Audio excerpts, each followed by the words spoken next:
Bismillah,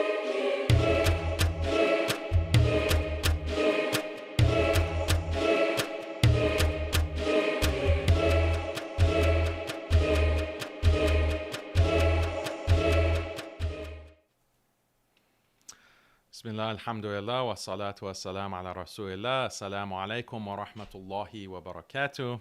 Welcome to another episode of the Haqiqat show, where we discuss religion and politics, the two least controversial subjects.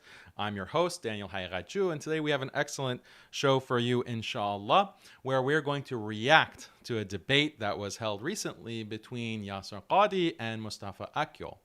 So Yasir Qadhi, if you've seen the other videos on this channel regarding his reformism, you know that I don't really have a positive opinion about Yasir Qadhi. Unfortunately, he has gone through this, what he calls himself, a trajectory from a Orthodox conservative Muslim, and now he's much more open to reforming Islam, and he uses the word reform to describe this change.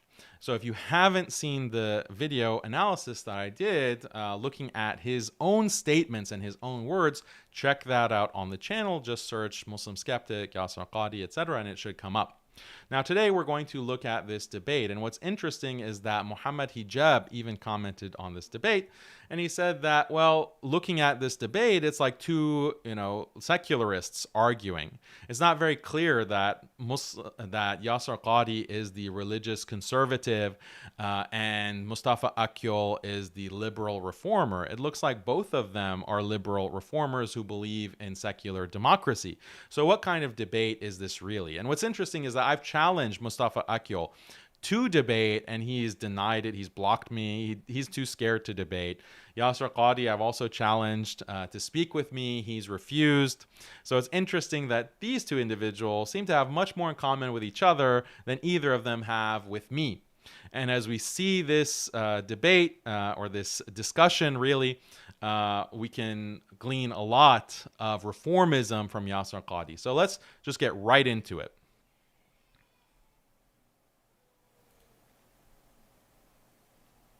Okay. Always. And now the two of you agree on many things, including, I presume, some theological views, some moral views, a desire to cultivate a just society, and a belief that open conversation and exchange of ideas can help us achieve that end. So we're here today to reason together about a topic that is both timeless and timely, and that is the relationship between government and religion. In particular, today we want to discuss how Muslims should think about this question. Should government and religion be separate? Or if not, in what ways should they be connected? So Sheikh Qadhi, I'm wondering if you can open our discussion with some preliminary reflections on this topic for us in no more than 10 minutes or so. So look at the question, should government and religion be separate? Basically, should there be separation of state? Is secularism possible within Islam? And any Muslim knows that obviously you can't have secularism within Islam. If you look at the Prophet sallallahu alaihi wasallam, he wasn't a secularist. He was the head of state. The Khulafa were heads of state, and they were implementing Islam, the Sharia, at a state level. So clearly, right off the bat, you know that you can't have secularism in Islam. So Yasir Qadhi purportedly, or we would presume, is going to represent the Islamic Orthodox position. But let's see what he says. I want you to, watch this whole debate and the analysis, and then at the end, tell me, go in the comments and tell me, did Yasir Qadhi really represent the Orthodox Islamic position? Actually, ask a simpler question. Could you even understand what Yasir Qadhi is advocating? Because as we watch this, it's not going to be clear. He's a very confused individual, and he purports to be this type of scholar, but he doesn't even have a clear position that he expresses in this debate.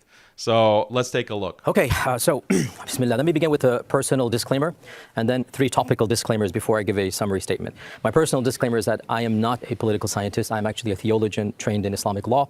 And so obviously I will not be quoting Locke or any of the famous philosophers or, Kant or anybody of that nature, because that's not really my forte or field. I am a specialist in Islamic sciences and Islamic law. Yeah, why would we expect you to quote Locke and Kant? You've studied Islamic law. Okay, tell us what Islamic law says. Tell us what the Sharia actually says. And obviously, as somebody who's been living in and raised in the Western world, I've had to come to terms with the reality of how to reconcile our Islamic identity and law with the broader society around us. The three topical disclaimers I have about this is that, first and foremost, I don't believe that one particular scenario fits all solutions. In other words, depending on where we are, depending on the cultures we live in, different societies have different problems, and these different problems require different solutions. So when you ask this question in the American context, it's not the same as asking it in, let's say, the Arabian context or in a Pakistani context. So it is a bit presumptuous to think that there is one answer that fits every single society on the globe. I mean, isn't that Islam? Like, isn't Islam presenting this kind of one standard? You know, what does Allah want? What does God want for humanity? That is the standard. That's a singular standard, but he's undermining this. It's very bizarre. He is giving this kind of relativistic interpretation, like, oh, well, different standards for different places. You can't just have one. Is this Islam? Is this, like, what is this representing in Islam? And, you know, this is the way that Yasir Qadhi double quotes or double codes.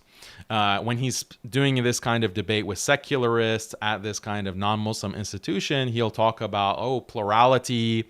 And then if you, as a Muslim, call him out on that and say, hey, why are you advocating this kind of pluralism and relativism? This is not what Islam says. He's like, no, that's not what I meant. I meant, you know, diversity of the madhahib. And of course, you have different madhabs. And of course, you have to have different, you know, plurality of views, ikhtilaf. That's found. This is a mercy.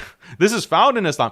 So depending on his audience, you know, he will specify exactly what he means to cater to that audience. But when he's speaking in this context, it's sufficiently vague so that a secular person will say, oh, okay, that makes a lot of sense. Plurality, that's good. He's appealing to that kind of liberal value.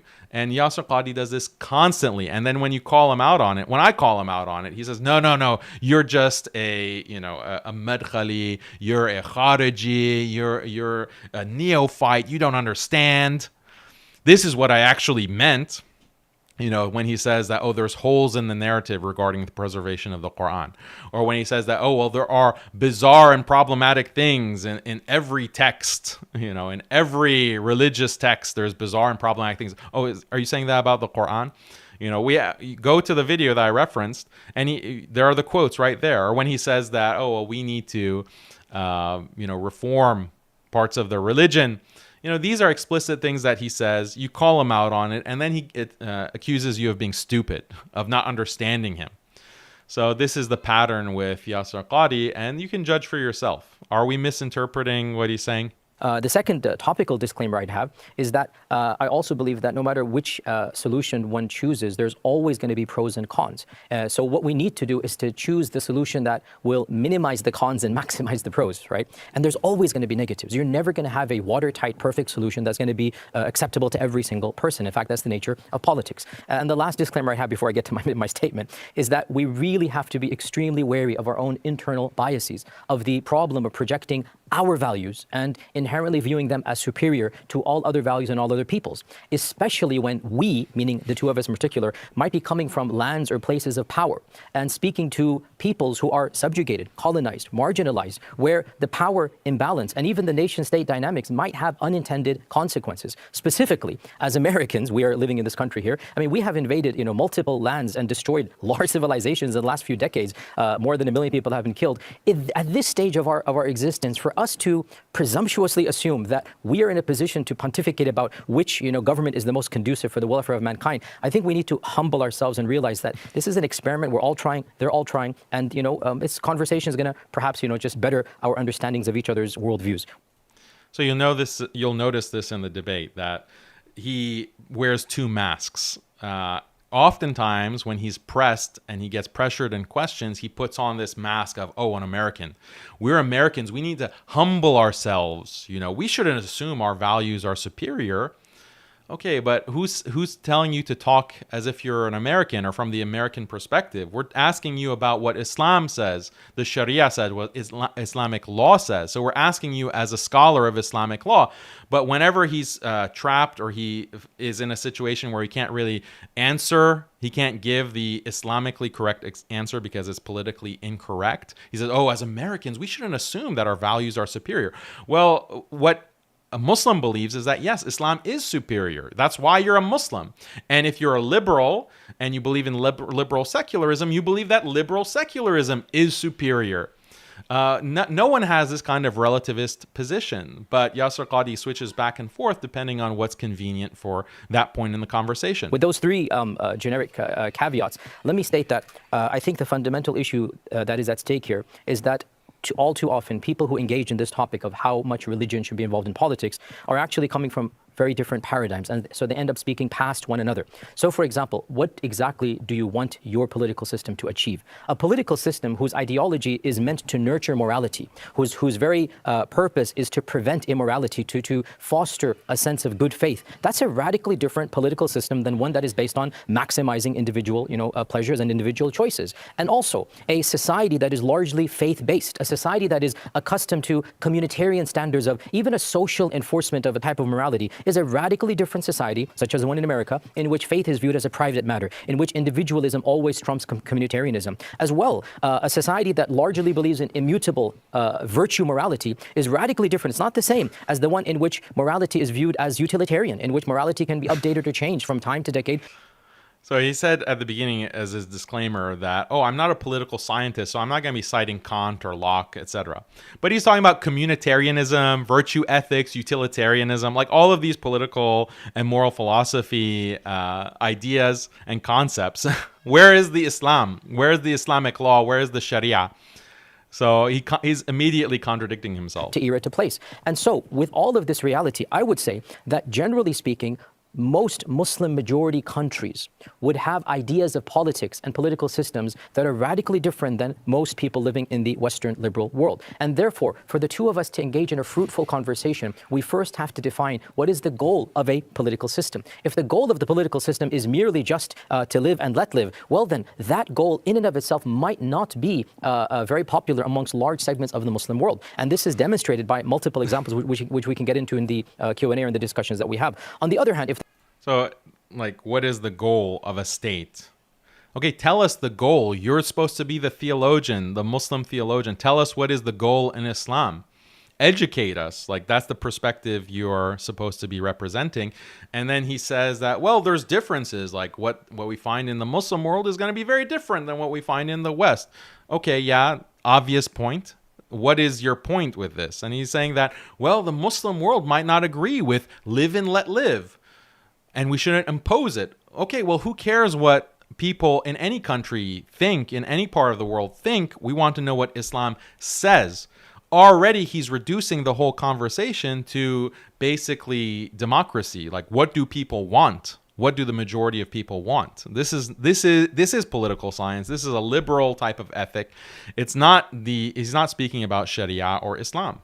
The goal is merely to maximize, one's personal choices, one's personal freedoms. That goal, well, the answer to the question is then going to be radically different. Hence, to basically conclude on the question that you asked me, I would say that the question of whether religion and government need to be separate or the level of interaction, it actually requires a deeper discussion. That what is the role of religion in that particular society? What type of government is that society aiming for? For which peoples are we talking about? It is impossible. What is the goal of a government? It depends on what the people are going for. So he's basically deflecting the entire question of the debate. Well, it depends on what the people want. This is not your purpose in this debate. Possible to answer this question with a definitive one-size-fits-all solution. And I say clearly for the record, as an American, it's relativism. Based on the history of America, the trajectory of America, the Constitution of America, the social dynamics of America, I fully understand that religion and a government is going to be separate. Yet I would hope that I fully understand that religion and government are going to be separate. So as an American, So again, this is the vagueness and the ambiguity that he has throughout his speech, which just breeds confusion for his listeners. And really, the only people who seem to really be gung-ho about Yasir Qadhi and view him as this great intellectual are those who don't really understand English, or they don't have like basic education to be able to understand what he's actually talking about, because what he's saying is complete nonsense. Like, it doesn't even make sense. Like, so as an American, you understand that government and religion should be separate. Okay, is that your ideal? Is that what Islam says? Like, is that part of the Islamic religion? Like, that's the question that we want you to answer, and you're just deflecting and avoiding that. Americans and people who are in power, or intellectuals in power, understand that that sentiment might not be popular across the globe, and that other societies might want a government, might want a political system that is more reflective of their faith values, and they might actually prefer a government in which there's a soft morality in place. They do want some checks and balances in public order in society, and I would hope that for those of us on this side of the Atlantic, we understand that they should have the freedom to make those choices as well, and they should also be respected for coming to different conclusions than we might possibly do on the ideal form of government. Thank you, Dr. Qadhi. Mustafa, could you? Now, conclusions we might come to about the ideal form of government. You mean like we as Muslim scholars, or we as Americans? Like, again, he's putting himself, putting on the American mask. I'm an American now, and I think that the best solution is separation of religion and state, church and state. Do you also provide some opening reflections on how you see this relationship between religion and government? Of course. Thank you again, Nathan, for bringing us together. It's a pleasure to meet Dr. Yasir Qadhi, Sheikh Yasir Qadhi in person. And call me Yasir, it's fine. Yasir Qadhi, I'll prefer, and Sheikh Yasir Qadhi. And now, I actually want to begin by a recent sermon I listened from Yasir Qadhi, Sheikh Yasir Qadhi, and I liked a lot. He gave a recent sermon titled Islam in America. So this reformist just loved, his sermons, and he keeps praising him. It's very strange. To a Muslim audience. And there he said, American Muslims have a blessing that no other country on earth has, which is this country's constitution to protect our freedoms. Then he continued and he said, we thank Allah for those freedoms. We thank Allah that no one can legislate away my freedom to worship my God in accordance with my conscience. Now, I was listening to this in the car and I said, yes, alhamdulillah, that's great. That's a great point. Because I think there are many reasons that Muslim societies across the world are critical of Western powers, especially regarding their foreign policy. That goes back to colonialism, that goes to American foreign policy in the Middle East and different parts of the world. But there is something else, which is in the West, especially in America, where indeed the Constitution is designed to protect religious freedom, right, and freedom of expression. Muslims have found an environment where they can't fully practice their religion without anybody persecuting them, without them persecuting each other as well. In America, you have the whole ummah, I mean, from the most, strict Salafis to more mainstream Sunnis to Shia Muslims to other groups that aren't even considered Muslim, but they themselves define as Muslims, like Ahmadis. And they all have their, places of worship, and nobody is telling them what to do, what to preach in their mosques, and so on and so forth. Now, is this a good thing? Is having a political system like this, where the government's job is to protect the freedom of everybody, religious communities and other people, is this a good thing or not? Now, you say, Sheikh Yasir, that countries have different values and traditions. We cannot standardize all. I mean, I agree with that, of course. But also, when we see something bad, we can criticize it in some parts of the world. For example, China has a very oppressive political system, which is persecuting the Uyghur Muslims brutally, genocidally, in camps and by enforced abortions and so on and so forth. In India, among the majority Hindus, there's a movement called Hindutva. It's been called as Hindu militancy or nationalism, which is threatening the Muslim minority. And should we say, well, it's the way they do things in India, or should we say, no, there is a universal value called religious freedom, which we see here in America that is being enjoyed by Muslims. And but should we? I believe that there are some universal values rooted in human nature, accessible by reason, justice, freedom, religious freedom, freedom of expression, and I can root them in our own Islamic tradition in certain passages of the Quran as well, and we can speak about those. I believe in advocating those. Therefore, the freedoms that Sheikh Yasir Qadhi has seen in America and appreciates it, I would advocate those freedoms in Muslim majority lands too, for Muslims themselves and for the non-Muslim minorities in those Muslim majority lands, from Christians in Pakistan or other groups in different parts of the world. Now, So he's like pushing back on Yasir Qadhi, saying that, look, we can't just have this relativism, like anything goes, whatever the people want, that's it. There has to be standards, and the standard that I'm advocating is religious freedom. So he's trying to squeeze Yasir Qadhi. One point that, again, Sheikh Yasir mentioned is colonialism. Now, when we speak about these issues, Muslims always remember, of course, the French occupied Algeria, colonized it, saying, we're bringing you civilization, right? Mission civilisatrice, or my French isn't very good. And Muslims have seen, actually, when Napoleon invaded Egypt in the beginning of the 19th century, he said, actually, we are bringing freedom. So because of Western colonialism, understandably, Muslim societies are careful about what these people are speaking about and sometimes very guarded against it. But certainly that's not, I'm advocating. I also come from Turkey, which was never colonized, in which Muslims themselves had thought of these kinds of ideas coming from the West, like constitutionalism, equal rights for everybody, representative democracy. Ottoman scholars began discussing these in the late 19th century. They reconciled with Islam in their own interpretations. Turkey itself adopted its laws based on the European Union in the more modern era. And that's been good for Turkey, for everybody in Turkey, Muslims themselves and other groups as well. So I understand his point about there are differences in the world. And yeah, we should not imagine a world that everybody wears blue jeans and eat McDonald's and whatever.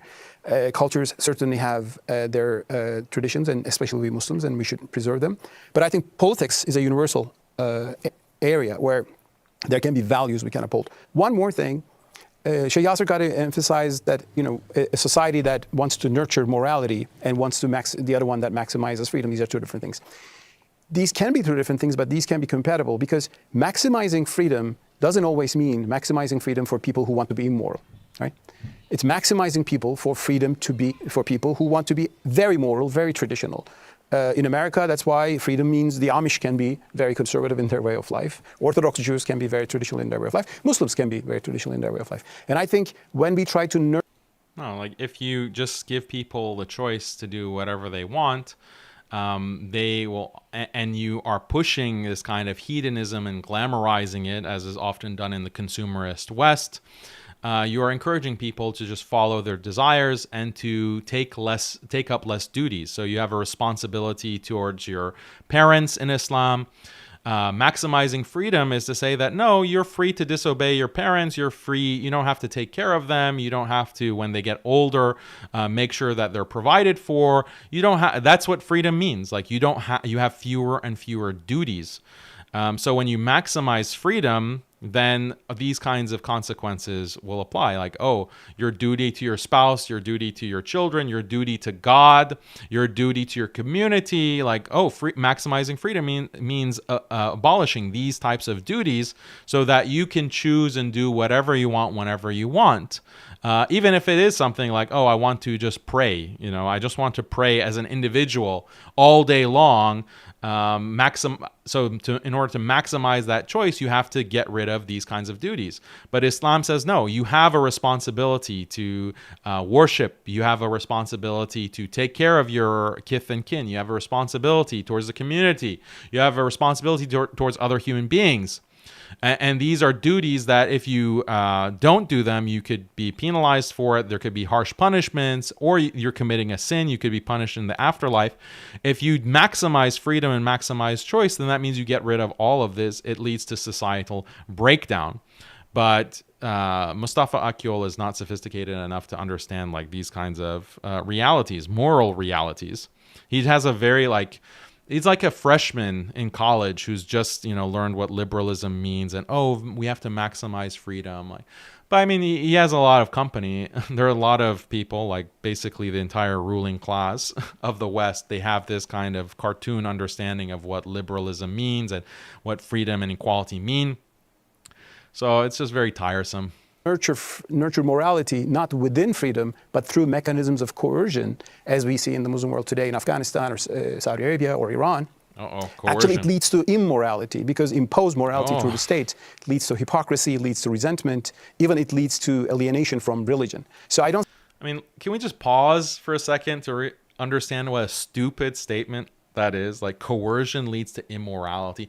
Do you understand that all laws are coerced? Like any law on the books within the US or France or the UK or Turkey, these are imposed by law. If you break the law, you're going to be put in prison. You have to pay the consequences, or you might even be put to death. That's what the law means. It's coerce. So if coercion leads to immorality, then why aren't you advocating this kind of anarchy, like no laws, because laws lead to immorality, coercion leads to immorality. This is such a stupid thing to say, and this is like a libtard argument. Again, not like Democrat or left wing. This is like philosophical liberalism. It's a stupid argument because they want to say, oh, if you tell people not to drink alcohol or not to smoke weed and you coerce that on them, then they're going to be hypocrites. They're going to do that in secret, and in public they're going to pretend like they don't do it. But this is with any kind of law. So if you have a law against abusing your wife or wife beating, there's a law. So according to this libtard logic, you're going to have these hypocritical wife beaters that are going to be secretly beating their wives. You're only going to increase the amount of wife beating if you outlaw wife beating. This is the logic, right? And then when you make this point, they spurg out because they can't compute the contradictions. I don't see a tension between freedom and morality. I think actually we should have them together. Thank you, Mustafa. Sheikh Qadhi, in your opening remarks, you were very sensitive to the fact that different cultures and different groups of people require different political solutions. And Mustafa highlighted that he would like the freedoms enjoyed by Muslims in non-Muslim lands to also exist in Muslim majority countries. And it sounds like, Mustafa, you see some sort of tension between saying, for example, that Muslims in the United States, for example, can enjoy certain freedoms, but in Muslim majority countries, non-Muslims might not get all of those same freedoms sometimes. Or Muslims themselves, of course. Or Muslims themselves. They can be under dictatorship. One more thing, not all, of course, non-Muslim countries are good. I mean, I just mentioned China. In France, actually, there is a whole tradition of laïcité, which I've criticized all my life because its Turkish version was even more oppressive than France. And we see very illiberal practices like banning headscarves or religious symbols. But countries like America, which is based on, Yasir Qadhi mentioned political philosophy, ideas that goes back to John Locke, the idea that a proper government should only protect the rights, natural rights of every citizen. I think that's a good idea, which has worked well in the Western tradition. And, this will open up questions whether Islam has its own political system already established and we should preserve, or is politics a more rational area, which we can keep discussing. But I think maybe we'll come to that through the discussion. Yeah, sorry, I interrupted. And I've heard you also invoke the golden rule to argue that, if we are enjoying rights in a non-Muslim land, then should not we advocate for those rights in Muslim lands as well? Yeah, exactly. So Sheikh Qadhi, how do you see that possible tension? Does that create any type of problem? How do you resolve that? So I go back to my point of me being very wary about the power disparity, about us speaking from positions of power over and above civilizations that have actually been physically hurt by our foreign policy. And so we have to be careful. The American mask comes on like, oh, our foreign policy. Like, were you literally in that White House? Like, did you order the strike or the invasion of Iraq? Like, were you involved with the Algerian genocide? Like, why do you keep saying we? Here, when Mustafa, myself, and others speaking from within the American paradigm assume that we know best how to rule over other lands and peoples, and we start calling out what we perceive to be injustices. We have to understand, we invaded Afghanistan on the premise, we sold our people a lie that we're going to liberate women and the freedom of women to wear to wear whatever they want or not wear anything. And of course, the intermixing of our foreign policy with this trope of we're going to liberate these savages. This goes back 300 years. We can change the language. We're not calling them savages, but we're still having this sentiment that we are somehow superior. Our values are better than theirs. Well, guess what happened? We killed 1 million people, we spent $7 trillion, and the women of Afghanistan still want to wear the hijab willingly. So we understand here. Like, his only critique of liberalism is that liberalism was associated with colonialism and invasions and war, which is a good argument. This is something that you can point out. And I have pointed out in a debate, but it can't be the only argument, because the liberal can say that, well, I don't endorse any of that. I don't agree with any of that. And Mustafa is not an American. He's Turkish. So why should he be saddled with, American imperialism or Western colonialism?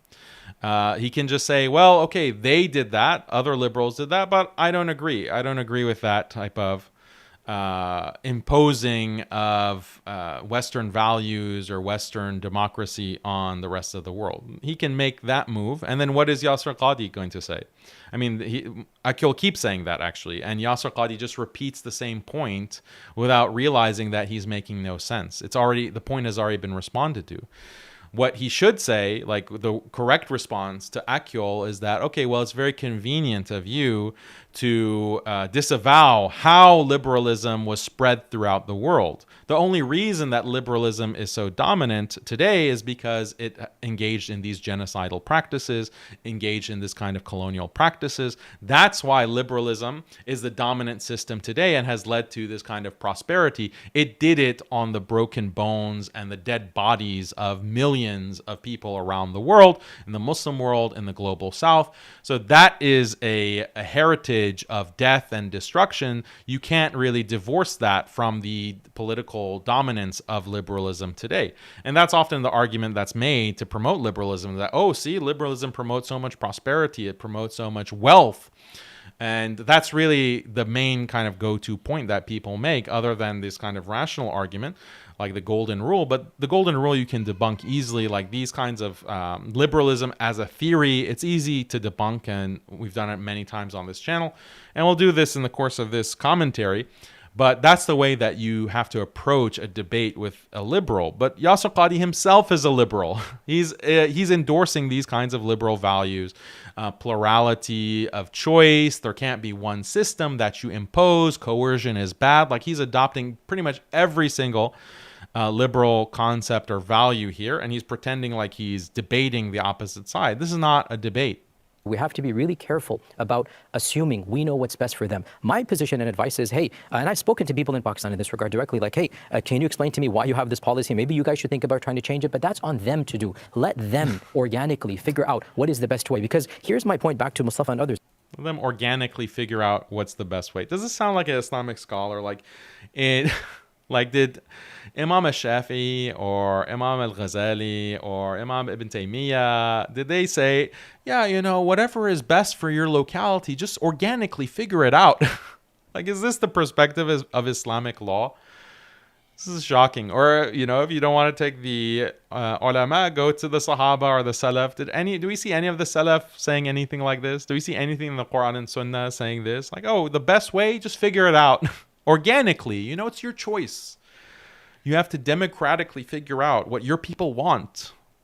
This is a joke. Like, this is a farce. This notion of freedom, I think we all agree, freedom to worship and freedom to be religious in your personal life. We all agree this is an ideal, and even the most conservative interpretation of Islamic law would allow that. We agree. Like, did the Prophet ﷺ agree? Does Allah agree that, you should have the freedom to worship? Is that why the Prophet ﷺ came to Mecca and he destroyed the idols? He didn't just remove the idols from the Kaaba. He destroyed them. So does the Prophet ﷺ think that, you should, the mushrikeen, just worship, whatever you want. You should have the freedom to worship whatever you want. Now, the thing is that you do have this idea of being Ahlul Dhimma, people of the book, however you define people of the book, Jews, Christians, some scholars included Zoroastrians or even Hindus as people of the book as well. How they worship, they have certain rights as dhimmis under the authority of the Islamic caliph or the sultan, but there are limitations. It's not 100% religious freedom. And I've discussed this, ahkam ahlul dhimma, the rulings regarding ahlul dhimma.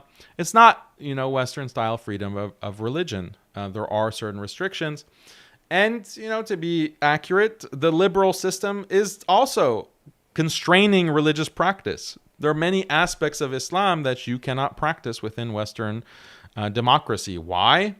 Because Islam is not just individual worship.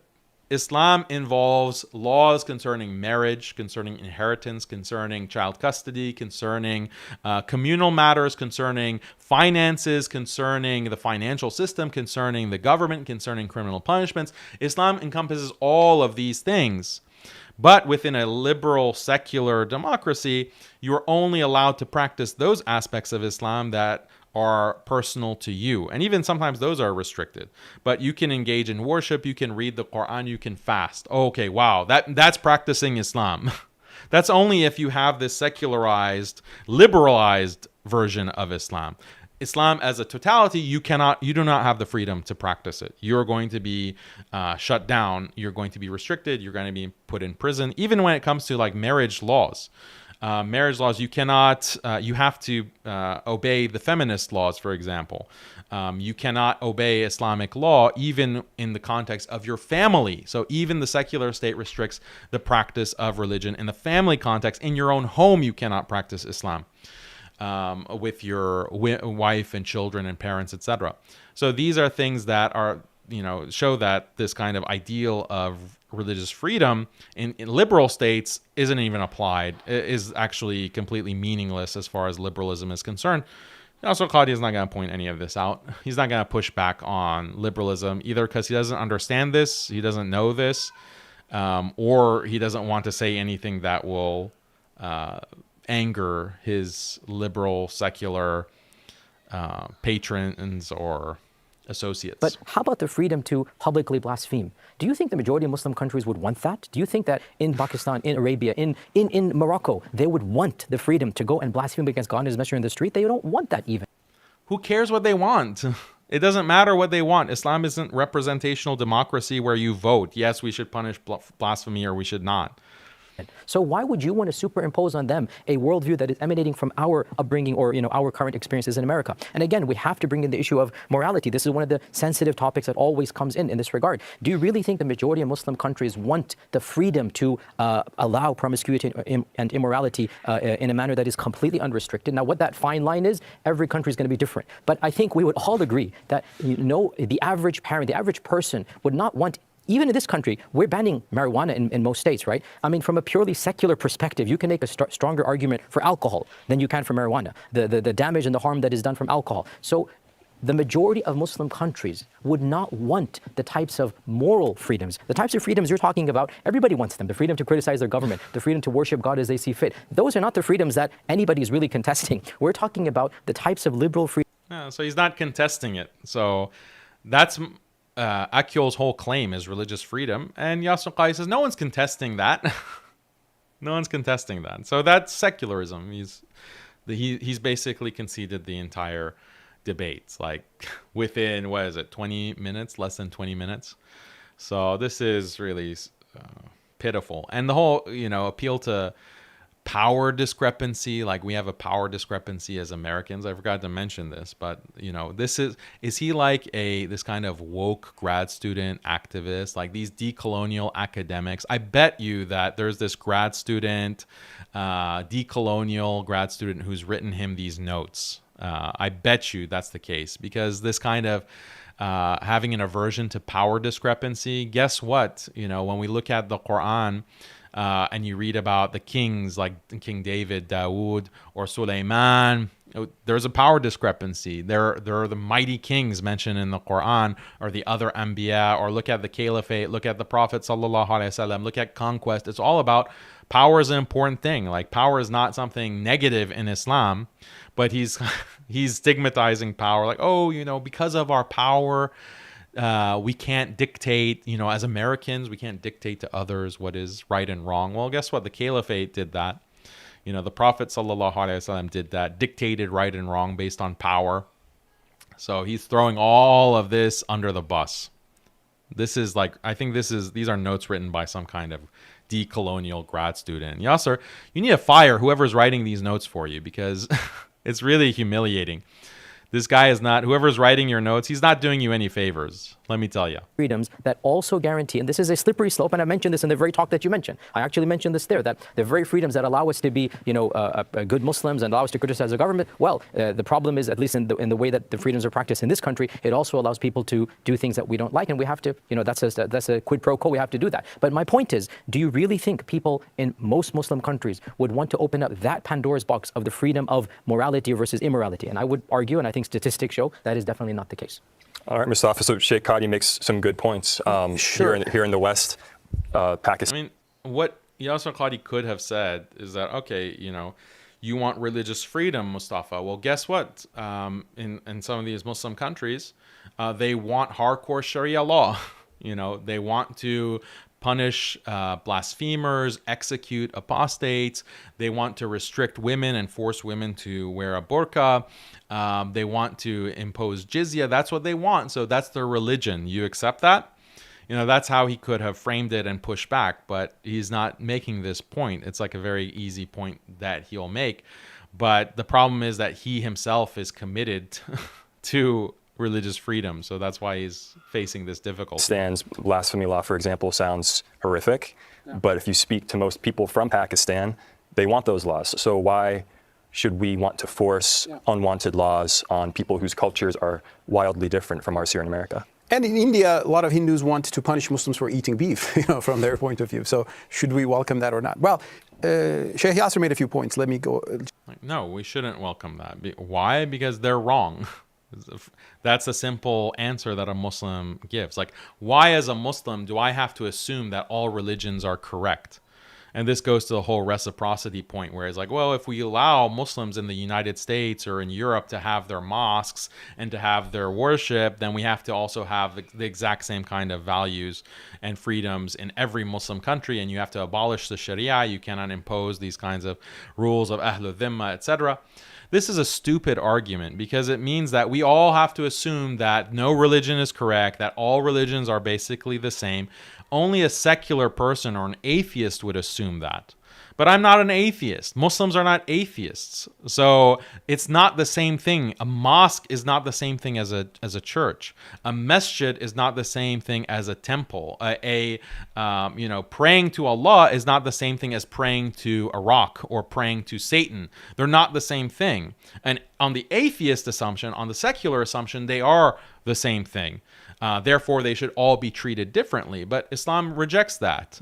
Christianity would reject that. Christians had restrictions on non-Christians within their lands, but they also wanted the ability to proselytize and build monasteries throughout the rest of the world. Was this a double standard for Christians? No.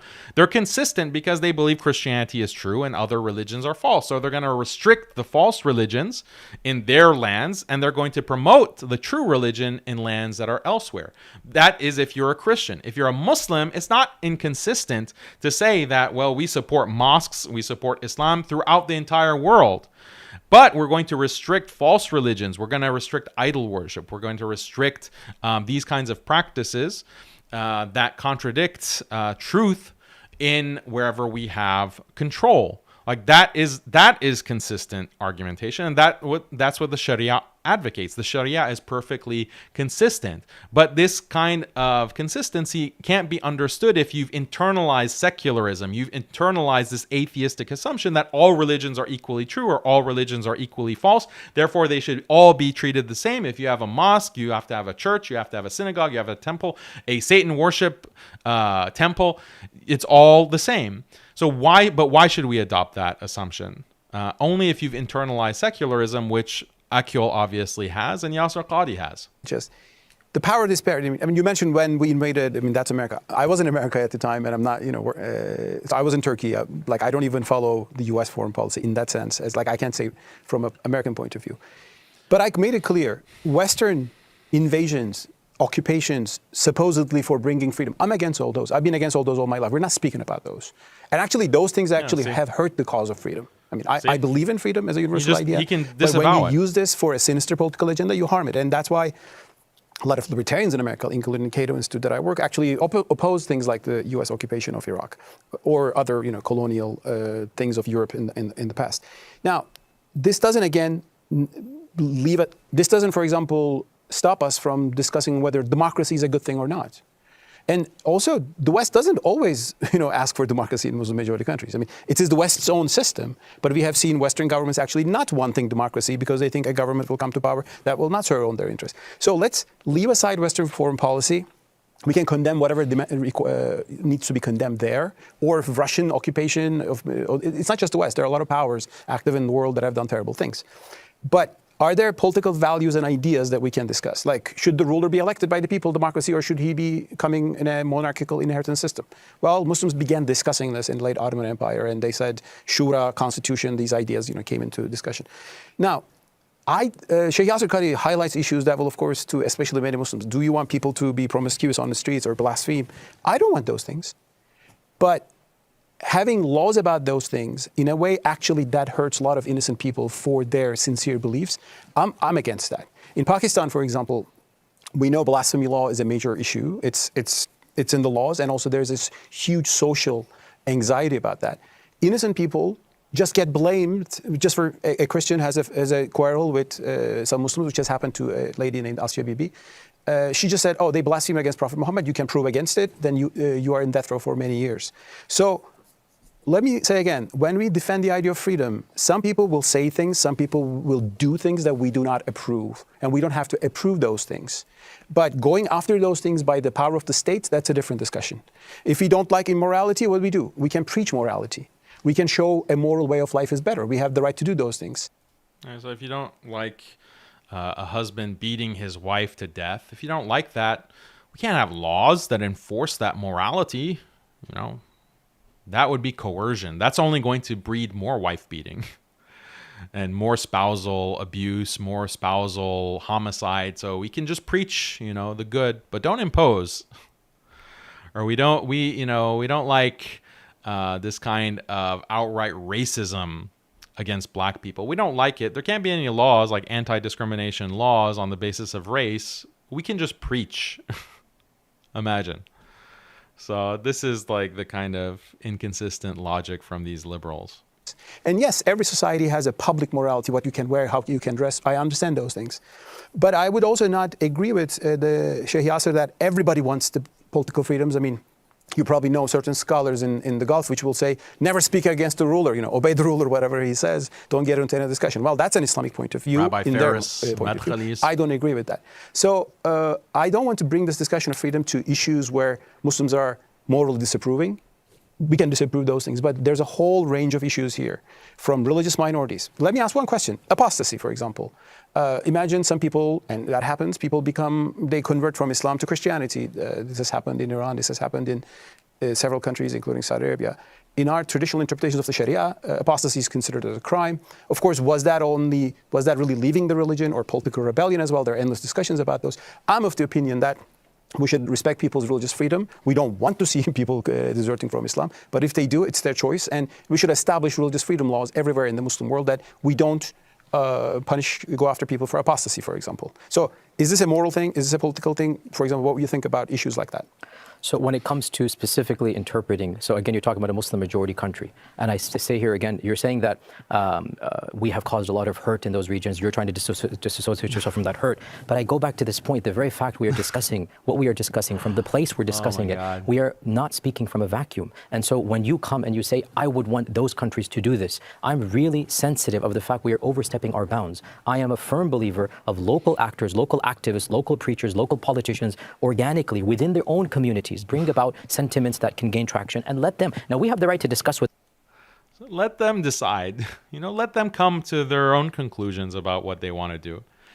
So this is basically, he's endorsing a complete secularization of the Muslim world. Why?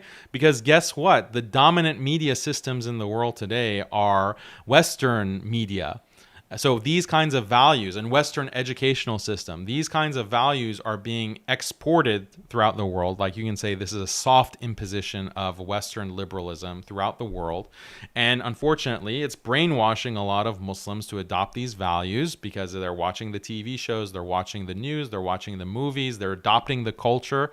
And many of these populations over time, if there's not a strong Islamic counterbalance, are going to want Western style freedom and democracy. They will not want Sharia. They will not want Islamic law. And that's going to be the organic local solution. So what Yasir Qadhi is advocating is basically that eventuality. with them one-on-one. But for sure, this presupposition that we know what's best for those people, I am against this completely. And so if a certain country decides that, hey, we want this public law, and again, I'm not defending Pakistan, I'm not criticizing Pakistan, even though I'm Pakistani ethnically, my parents came from Pakistan. It's nothing to do with Pakistan per se. But I've been there enough times to know the blasphemy laws in the Constitution are not abetting or preventing the mob mentalities on the streets. That's one thing, this is another thing. The mob mentality is a problem we need to solve. We all agree with that. Whether those laws about blasphemy exist or not is not going to change the sentiment of the ignorant people when they see something that they think is blasphemy, right? So but we have even to through differentiate legal between measures, people are being persecuted because of their sincere beliefs, or just maybe even something they didn't say, but someone thought I spoke that with said. some of the senior muftis of Pakistan in this regard, and I spoke with them one-on-one in this regard. I am not a constitutional expert of Pakistani law, but they explained to me that what is illegal is the provocation, public provocation of blasphemy. It is not illegal to believe what you believe. It is not illegal to practice your belief, to be a Christian or even a Hindu. You can be a Hindu in Pakistan, which is actually a minority position in classical Islamic law. Pakistan allows that, no problem. You can worship your gods. But if you go in public and you say vulgar things about, the Prophet Muhammad, the law is going to take you into account, and you will be punished for that. You're going to go to jail for that. Now, I don't have a problem with that law, and I'm not criticizing, and I'm not going to endorse it or be critical of it. That's a law that they feel is valid. So he said, I don't have a problem with it, but I'm not going to endorse it. How can you not endorse it? So this is the law of Ridda, for example, or the law of blasphemy in Islam. Actually, I guess he didn't say Ridda, but for blasphemy, the Sharia is very clear. And he says, I'm not going to endorse that law. So what? How are you? So this is the reform. This is the deviance. So when I say that Yasir Qadhi is a zindiq, he's a deviant, this is what I'm referring to. He makes these kinds of statements and he repeats it over and over again. This is not the first time he's undermined these kinds of laws. For their society, and good for them. There should be some public order. We have, in America, we have the First Amendment, but in every single European country, without exception, there are laws against speech. As you know this. Hate speech laws.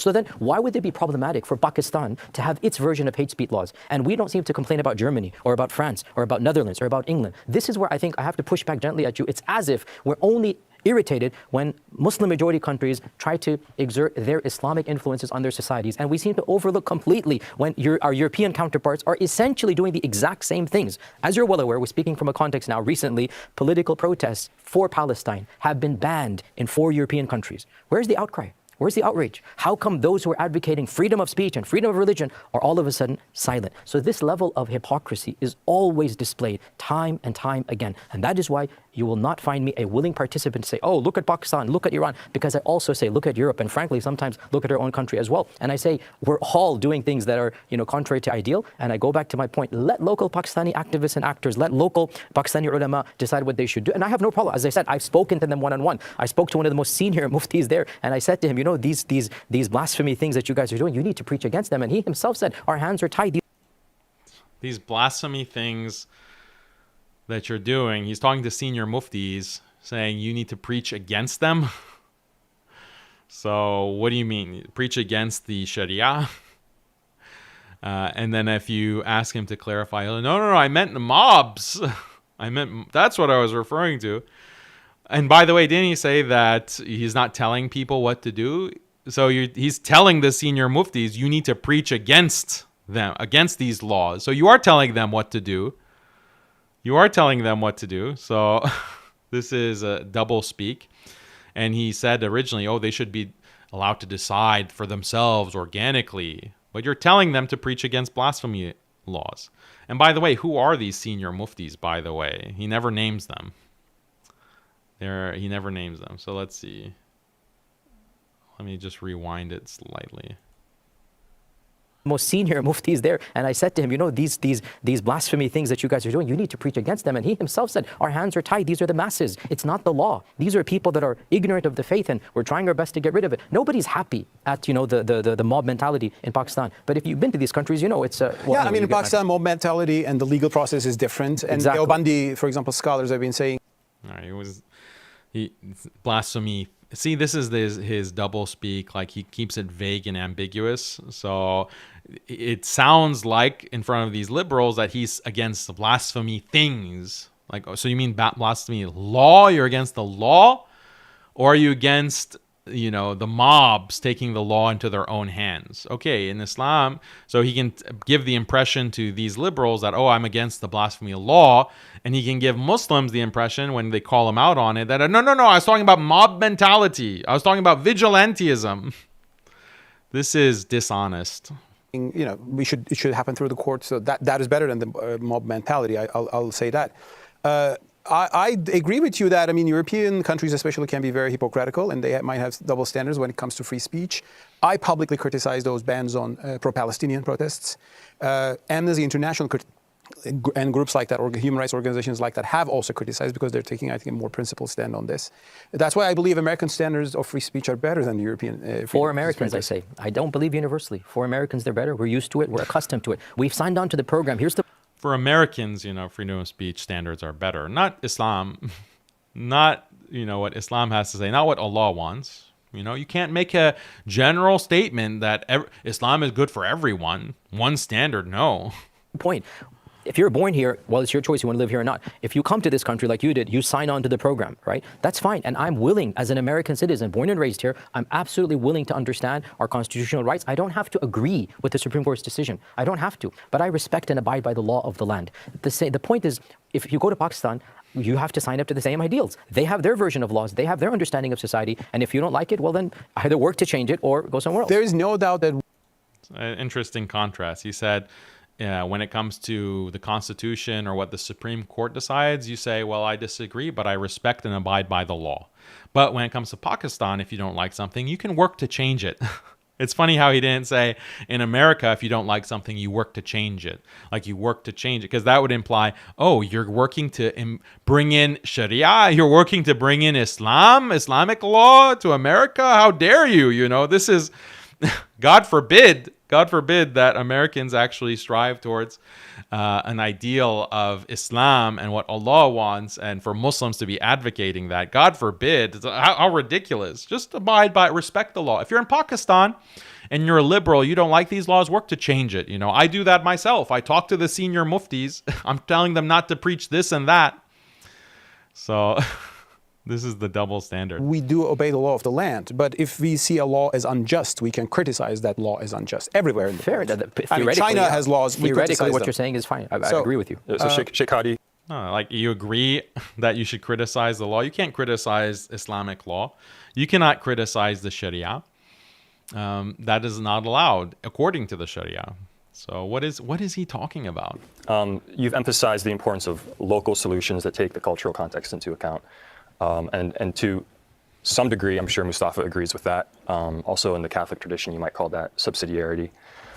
But are there any common principles that you think should be consistent across different political systems, irregardless of cultural context? Irregardless. Or is everything dependent upon the culture? The freedom to worship according to your faith tradition in your personal life and manner that doesn't harm anybody else, I think that is an Islamic and universal freedom. The freedom to... This is not Islam. This is John Locke. This is Thomas Jefferson. This is not... And it's, as I explained, it's like a hollow principle. Like there isn't the freedom to practice Islam in any of these secular countries. So... But subhanAllah, like this guy is supposed to be like a sheikh. Some really confused people were saying, oh, Yasir Qadhi is the mujaddid of our times. Or he's a mujtahid. He's like a, mujtahid mutlaq. There are people who believe this. To be religious in your own personal life, as long as you're not physically, if there's a human sacrifice element of the ancient Incas, where we gotta put our law, our some laws. Burning wife. The sati, the practice of sati, which. Okay, so when it comes to sati and human sacrifice, you can coerce them, right, and put laws, but isn't that gonna just breed hypocrisy? Isn't that going to just increase the amount of human sacrifice and sati if you ban it? Explain that one. By the way, interestingly enough, the Mughals tolerated grudgingly, and the British came in because the Mughals said, what can we do? We don't want you to do this. The Mughal emperor, by the way, there's an interesting point here. Akbar and others, they tried to debate with the Hindu pundits. They tried to get them to stop, but they refused. And they're like, okay, well, that's your law. If you want to do it, we don't like it. So they gave them the freedom to actually do that, which is an interesting point here. But to respond to your question, I do believe there are certain universal values, and amongst them should be, as I said, for me as a cleric, the most important thing is that no entity entity should force you to practice a faith that you don't want to practice. There should be freedom to, because for me as a religious person, the most important freedom, I go back to the Bible. What did Moses say to Pharaoh, allegedly in the Old Testament? Let my people free so that they may worship God, right? For me, that is the ultimate freedom that is needed. And if that freedom is given, the rest we can begin to talk about in a more, a reasonable manner. But yeah. This is like Jonathan Brown when he's saying that he supports the right to insult the Prophet sallallahu alaihi wasallam. Imagine that. Like Jonathan Brown, you've seen the viral clip. The best regime of human happiness is one that allows everything, complete freedom. So your ideal is liberalism. That's your ideal. And Yasir Qadhi reiterates that. But it's completely incoherent, number one. And number two, it has nothing to do with Islam. Like he's not citing any type of Islamic precedent for this type of idea. He's just trampling the Sharia. He's trampling the Islamic tradition. So this is very shocking. Yes. Now, obviously, political freedoms, by the way, I have to raise an awkward point here. And when I say this, please understand, I'm not justifying. I'm simply bringing up awkward realities of history. Of course, one side of me definitely wants political freedoms, and we want the freedom for democracy, the freedom to elect.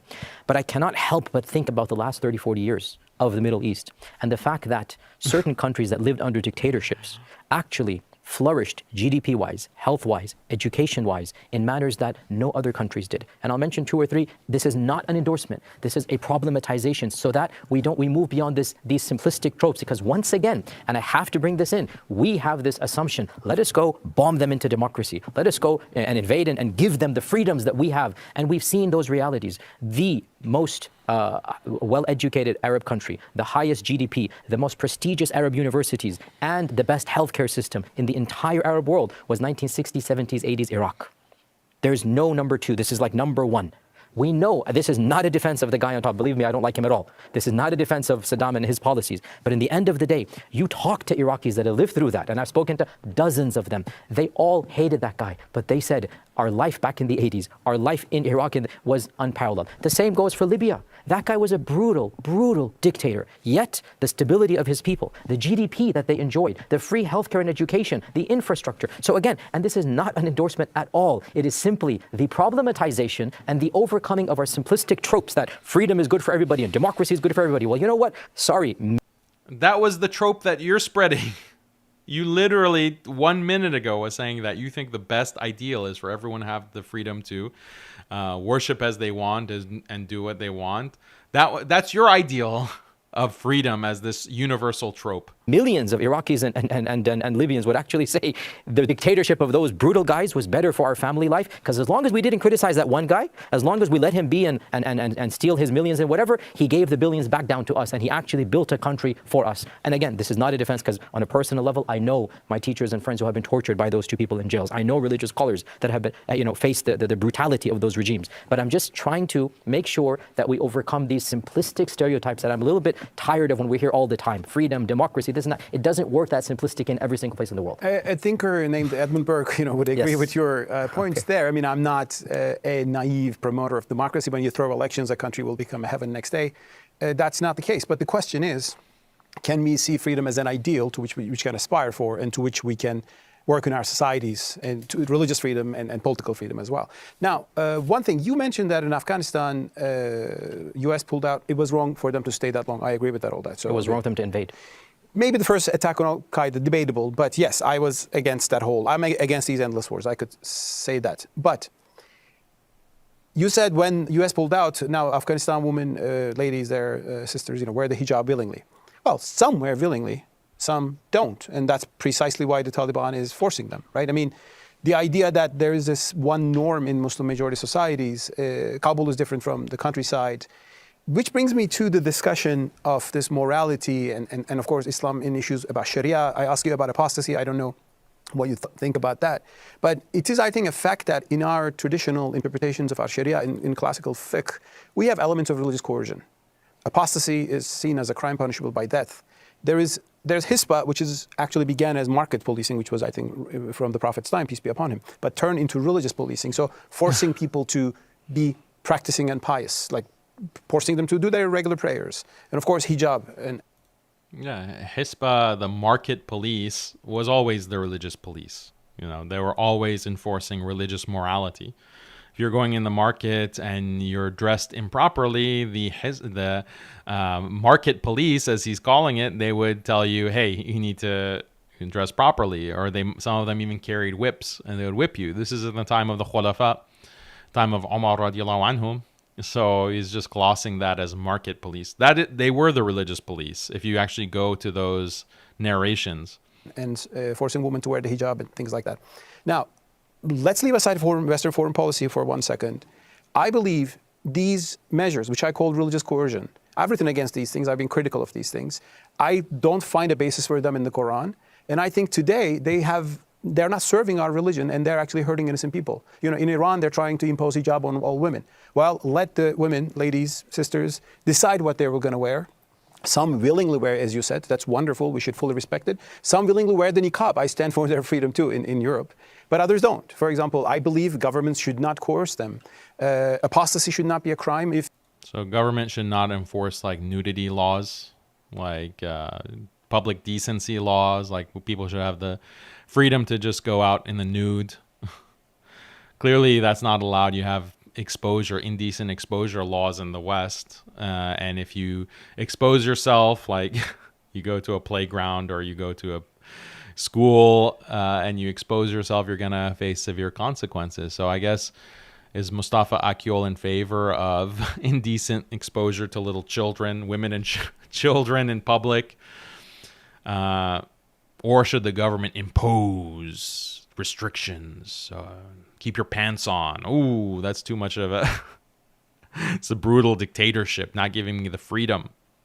We don't want people to, change their religion. But if that happens, that should be a freedom we should accept, as I believe non-Muslims should be able to give dawah in Muslim majority countries, as we can give dawah in America and elsewhere. So on these issues. Yeah. Muslims can invite to Jannah, so other religions should be able to invite to the fire. It should be completely equal. This is an internalized secularism. He basically is operating under the assumption that all religions are the same, they have the same truth value, the same morality, which is false. Like, you have some religions that are preaching completely destructive things, like telling people that God has a son and that, you have this Trinity, or that God, there are millions of gods, right? Or you're teaching them that Satan is a god or whatever. These are destructive things. This is what a Muslim knows and understands, and that's why a Muslim is not in favor of that. Oh yeah, religious freedom, that should be the highest value. Everyone should be able to do and believe and say whatever they want. This is Yasir Qadhi's value, and this is Mustafa Akyol's value. This is just internalized atheism, internalized secularism. A Muslim doesn't think like this. And I'm not doing takfir, just to make clear, I'm not doing a takfir of them. But they have internalized this kind of secular standard. Issues of clear, I can say, religious coercion, that I would call religious coercion. What is your approach? And do we have room here? I know these are Sharia issues, and you're very well versed in these issues. How much room do you think we have here to move forward is maybe a wrong term. Make some changes that would rationally make sense and bring more freedom to Muslim majority societies and minorities. So again, Mustafa, we go back to this notion of the assumption that your particular interpretation is going to be the best one for every single scenario and situation. And he just has like 2 talking points that he's spamming. This is not a productive discussion. Like, I'd be pulling my hair out if I was the moderator, but I think the moderator is kind of checked out. And Mustafa Akyol is like, I would be really annoyed. Like, you're just spamming the same 2 points. Again, push back at you. You think hijab should not be forced. I'm not saying you should. I'm not saying you shouldn't. Firstly, the whole hijab issue has been fetishized. What was that? I'm not saying it is. You kind of like trailed off there. He didn't complete his. So hijab, yeah, it should be free for all. He's also pro nudity, apparently, like Mustafa Akyol. Don't force people to wear pants. Don't force people to cover up in front of children. I'm not in favor of that. Way beyond what it needs to be. We are obsessed with what women can and cannot wear, and we are ignoring the fact that at some level, every single society, including our own, has decency laws. It is not allowed in this country for women to not dress in specific ways and whatnot, and we don't seem to say, oh, why doesn't a foreign country invade us so that women can go topless or women can go naked or whatever? There's this fetishization of. So, okay, he accepts that there is a standard, you have indecent exposure laws, and that's fine. But just the previous sentence, he says he's not in favor of forcing hijab. So it's unquestioned that the West can impose their standards, but as far as Islam is concerned, I'm not going to be in favor of imposing anything. Like, oh, like this is, how can a Muslim watch this and not be like defeated and feel depressed and belittled? Like, wow, we're just scum. We're just, the West, when it comes to their values, yeah, no question, they're imposed. They have a great system. They have religious freedom, which they discovered, right? Because the Quran doesn't say, the highest value is for everyone to worship as they please. That's not found in the Quran. It's not found in the teachings of the Prophet Muhammad sallallahu alaihi wasallam. So you feel like, as a Muslim, really low and defeated by listening. Like this is what's the term? I'm looking for the term. It's like not humiliation, but you are being humiliated by this type of belittling from Yasir Qadhi. What's the term? One particular clothing item, which I think has really been blown out of proportion and been justified to blow people out of proportion in this regard as well. Listen, let every government decide what it wants to be decency and morality. Again, and you know this as having lived in a Muslim country, most Muslim countries would not be comfortable allowing pornography to be displayed in public. Heck, even in America, yes, it's not allowed to do it in public. But, I mean, here you I forgot to note that he's saying we're obsessed with what women can or can't wear. Is he like a third wave feminist? This grad student who's writing his notes is clearly like this decolonial feminist. Like, we're obsessed. The hijab has been fetishized, and why women should be able to wear however they want. Come on, I mean, seriously. This is the religious scholar Yasir Qadhi, the expert, the theologian, the cleric. You go extreme. Now we just get to the level then. What level of the body, what percentage of the body should be covered? And again, I go back. Let's leave the Sharia out of it for 1 second. Women Why should can't decide. every single society come and decide on its own decency level? So here Everyone in America, decides we are for comfortable with the themselves. two-piece. By the way, we weren't comfortable with the two-piece, back in the 1920s. In the 1920s, it was illegal to wear what is called a bikini. Bikini came in the 1940s, actually, named after the atomic bomb and the Bikini Atoll. They literally thought this is going to be like a nuclear explosion. A lady, as you're aware, was arrested in this country for wearing a one-piece bathing suit because it went 21 inches or 22 inches, whatever the law was, above her foot. It had to go all the way a certain number of inches below her shin, 100 years ago, right? In France, we just got a lady that was arrested for wearing the burqa. So if we open this door, Mustafa, there's complete hypocrisy in every single country that you look at. Why are we fetish? So he just destroys his own point, because he says that, well, let people decide what they want depending on what decency level they're comfortable with. But then he points out the progression within American society, where you did have that kind of laissez-faire attitude, let women decide, and then it slowly progresses from the one piece to the bikini to pornography. So that's what the people want, right? That's what the people want. That's what they chose. They chose their decency level, and guess what? People, like, those values are eroded over time. That's why you need a strict rule, and you just shut the door off completely. Like, women, do not display yourselves. You're not allowed to display yourselves. You're not allowed to, because as soon as you're allowed to display yourselves, then it becomes a race to the bottom. Unfortunately, this is human nature, that women will try to expose themselves more and more and find ways to show off themselves more and more. And that's why you see this evolution in Western societies, because they opened that door. They gave the power to women to decide, and it led to now basically complete nudity. Like, you can't even go to many public areas in the summer because women are practically naked. Like, they might as well be naked. There's nothing left for them to show off in public. That's their, and a lot of non-Muslims in the U.S. and in Europe are perfectly fine. That's their decency level. Like, they're comfortable with seeing a woman's private parts in public and having their children see it too. They're fine with that's their level of decency. Yasir Qadhi says, good for you.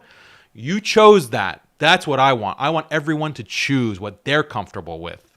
We can't impose any standards. So this is being obsessed with what women wear. That's wrong. Iran or Afghanistan and not our own countries. Let them decide what they want decency or not. Now, from an Islamic perspective, let who decide there? The people of their own countries. Are they making an election in Afghanistan and making a referendum on the people decide? We'll go back to this issue of for the the people of Afghanistan, and Akyol pushes them on this. He says, who are you talking about? Who's deciding? Like, this is, and Yasir Qadhi is like, oh, how am I going to get out of this? Look at him. Look at him, the face palm. So, like, this is just completely contradictory. This is not Islam. The time being, look at the Taliban, and this is not a defense of them. After $7 trillion, and they come back into power because the people actually... Whenever he gets stuck, he goes back to, oh, but imperialism, oh, the wars, they're so bad, oh, we bombed them. Whenever he's stuck on a point, he has to go to this crutch. Prefer them over the chaos that was left in the wake of the American invasion. And you know this is what I do. In the 90s, that's true. Yeah. So this is the reality then. So this is, who are we then to expect that our system is going to work best for them? Yes, theoretically, let's discuss, no problem. But I'm really cautious. We go back to this point of assuming that one particular solution will work best for them. The Taliban, I don't like a lot of what they do. The people would rather prefer the stability of the Taliban, along with their idiosyncratic interpretations of the Sharia, than the chaos and the complete, bloodthirsty mafia warfare that was going on for over 15 years in Afghanistan. So if the Taliban come with safety and security and they require women to wear the face veil, the locals accepted that over the freedom to dress immodestly, and yet you'd be robbed, potentially raped. People are bloodthirsty, and the mafia is ruling the streets of Kabul. So we have to look at real politics as it's going on in Afghanistan. To answer your question about changing in Sharia, this has gotten me into a lot of trouble all the time because, again, we're trying to talk to people that are fundamentalists, people that are progressives. My position has been consistently clear. The application of the Sharia in the modern nation state is something that can and should be discussed by the ulama and the political thinkers of those regions. I am open to this idea. And should be discussed. The application of the Sharia, he's open to it. He's open to the application of the Sharia. It should be discussed locally. What do people want? It's a discussion. So how many more years of this discussion do we need? This discussion that's been happening for 200 years, ever since the beginning of the Enlightenment. How many more years of discussion do we really need before we can decide that application of the Sharia is good? It is, at some level, not possible to apply the totality of the Sharia in a nation state. Halak mentions this, summarizes the argument. Impossible state. Yeah, cogently in his book, The Impossible State. The concept of a nation state is radically different than the concept of a caliphate. And the Sharia has come for a caliphate. So I am not advocating every single law of the Sharia be copied and pasted and then put into a nation state. This is a distortion of what halak says. And I'm tired of these reformists who use halak as a crutch and impossible state as a crutch. Halak isn't making a descriptive argument and saying that, oh, well, the nation state is different from Sharia. Like, yeah, anyone knows that. Everyone can. I mean, he goes into certain details and he brings in certain insights that are very valuable. And let me just say that halak, he is a Christian, but a lot of people think that he might secretly be Muslim, and he just doesn't reveal that publicly. He's also said publicly that he loves the Prophet Muhammad sallallahu alaihi wasallam.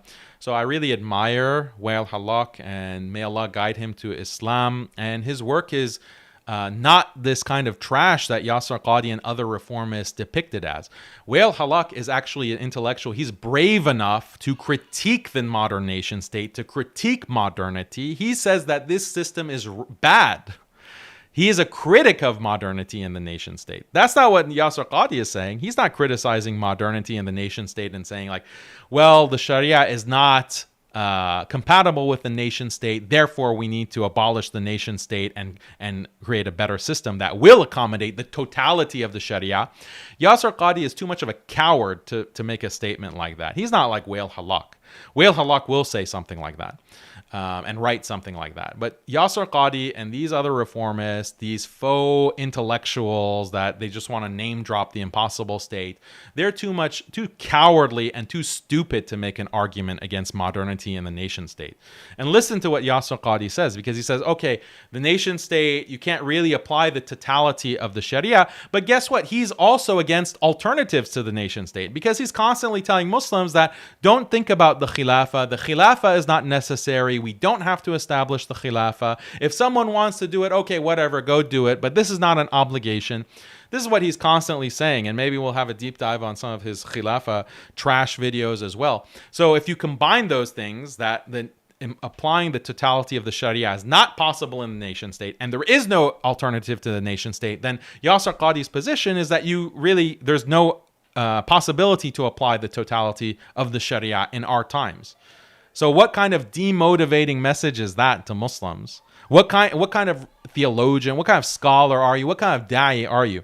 The da'i is one who calls to Islam, the totality of Islam. And even if we can't apply the totality of the Islam, we still desire that, and we want to work towards that in whatever ways that we can, with whatever capabilities we can.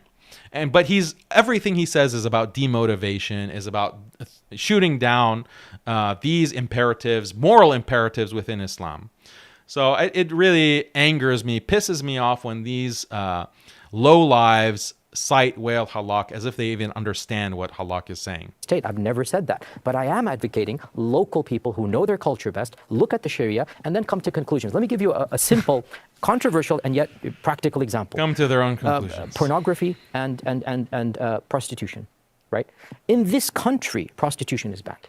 On what basis? We all know this is remnants of Christian fundamentalism. There's no capitalist reason to ban prostitution. We know this, right? These are remnants of a notion that this enterprise is immoral and it should not be. And yet, pornography was slowly but surely contested over the Hays Code of the 60s, whatever it was, and slowly but surely over the last 40, 50 years, now pornography is completely legal. There had to be multiple Supreme Court cases as recently as 1971 or 72 when indecency was taken up to the Supreme Court, right? So you see here an active, dynamic change of Western laws vis-a-vis pornography, and perhaps even prostitution is going to follow suit. Why should Muslims have to follow Western notions here? Why can't Muslim countries say, hey, But that's your standard. Your standard is don't impose, don't have any kind of religious injunction imposed. So the Christians adopted that. The U.S. adopted that. They had a religious law and they had prohibitions based on their Christian morality. You're saying that that's wrong, that there should be complete religious freedom, that there shouldn't be any kind of coercion on the basis of religious law. That's your point, and it then leads to pornography.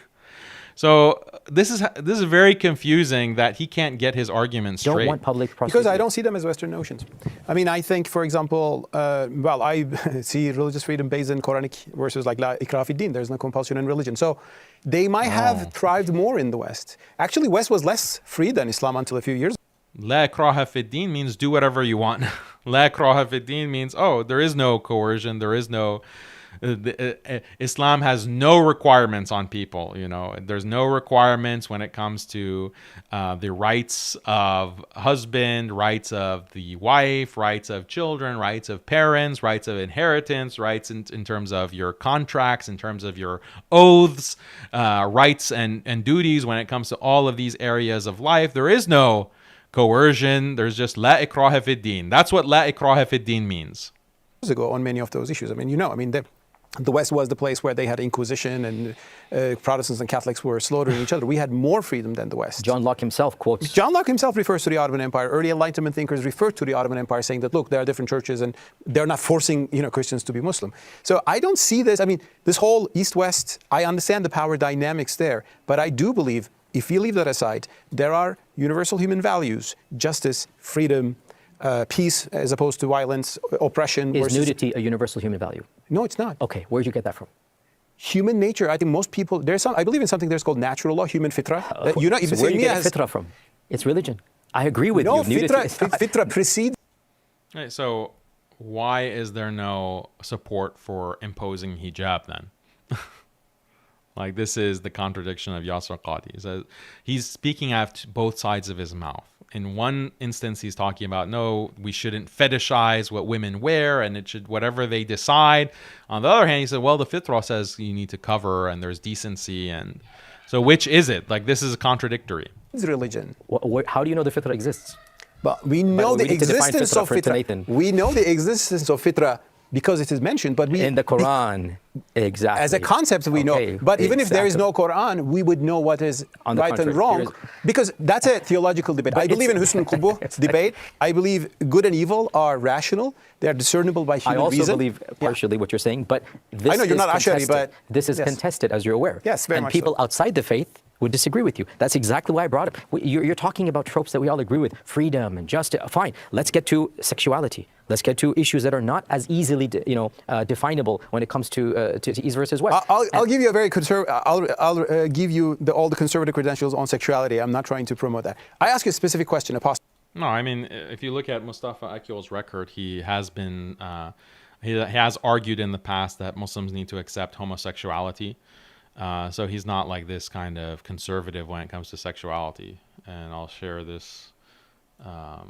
This New York Times article. What does Islam say about being gay? This is from 2015, so he tries to normalize it. And he has many, if you go to his Twitter, he has many tweets about how Muslims need to start accepting LGBT. He even advocates that Muslims need to have women imams, female imams. So he's quite, radical in terms of those kinds of beliefs. But he's in front of Yasir Qadhi, he's saying that he's on the same page. But who knows? I mean, Yasir Qadhi was also supporting LGBT rights. So maybe they are on the same page on those issues as well. Apostasy. You didn't discuss that. No, I did. I literally. You mentioned blasphemy, but on apostasy, can people leave Islam and take another religion or become atheists or secular? Let me guess. The people should decide. Local organic solutions. I've talked to senior muftis, and I think there needs to be local organic solutions. Or organic whole foods solutions, non-GMO solutions for apostasy. I mean, this is so pathetic. Like, you can easily explain the apostasy law. I've done it on very big platforms like the Patrick Bet David podcast in front of Robert Spencer and, that other Islamophobe. You can easily explain it. I was there with Jake. Jake was explaining it. It's not that difficult to explain this in a rational way. And yeah, people will disagree, but they can't call you stupid and they can't call you barbaric. Even though they will, because they have to cope with the fact that they got their whole argument shattered. But the thing is that look at Yasir Qadhi squirming, and Mustafa Akyol is just playing with him. Akyol has dominated him throughout this whole debate, and all Yasir Qadhi has are these two talking points. Let the people decide, and American imperialism is bad, and we shouldn't have invaded, and we shouldn't impose. Like, these are the only two things that he can spam over and over again. It goes back to the nation states involved. I am not in a position, because the Sharia's perspective was. But these nation states are implementing these laws. It's in about a dozen Muslim majority countries. And can you tell me, I'm not defending any of them or criticizing any of them, can you tell me when was the last time somebody was actually executed? This is just very few executions because. What difference does that make? Like, when was the last time someone was executed? Last year, last month? Like, what difference does it make to what Islam actually says on this issue? He can't answer it. Look at him, like, rubbing his face, like he's having a really bad time. Western pressure, it's non-existent. It's just a law to placate the people. You and I both know this. It's just a law to placate the people. The had for ridda is just a law to placate the people. That's what he said, right? So what, this is a zindiq, okay? And I'll let other scholars and ulama tell us his status as a Muslim. When you say that the law of ridda is just to placate the people, we need to ask him, what do you mean by that? Because that's the kind of thing that takes you out of Islam. Again, I'm not making takfir of him, so don't say that I am.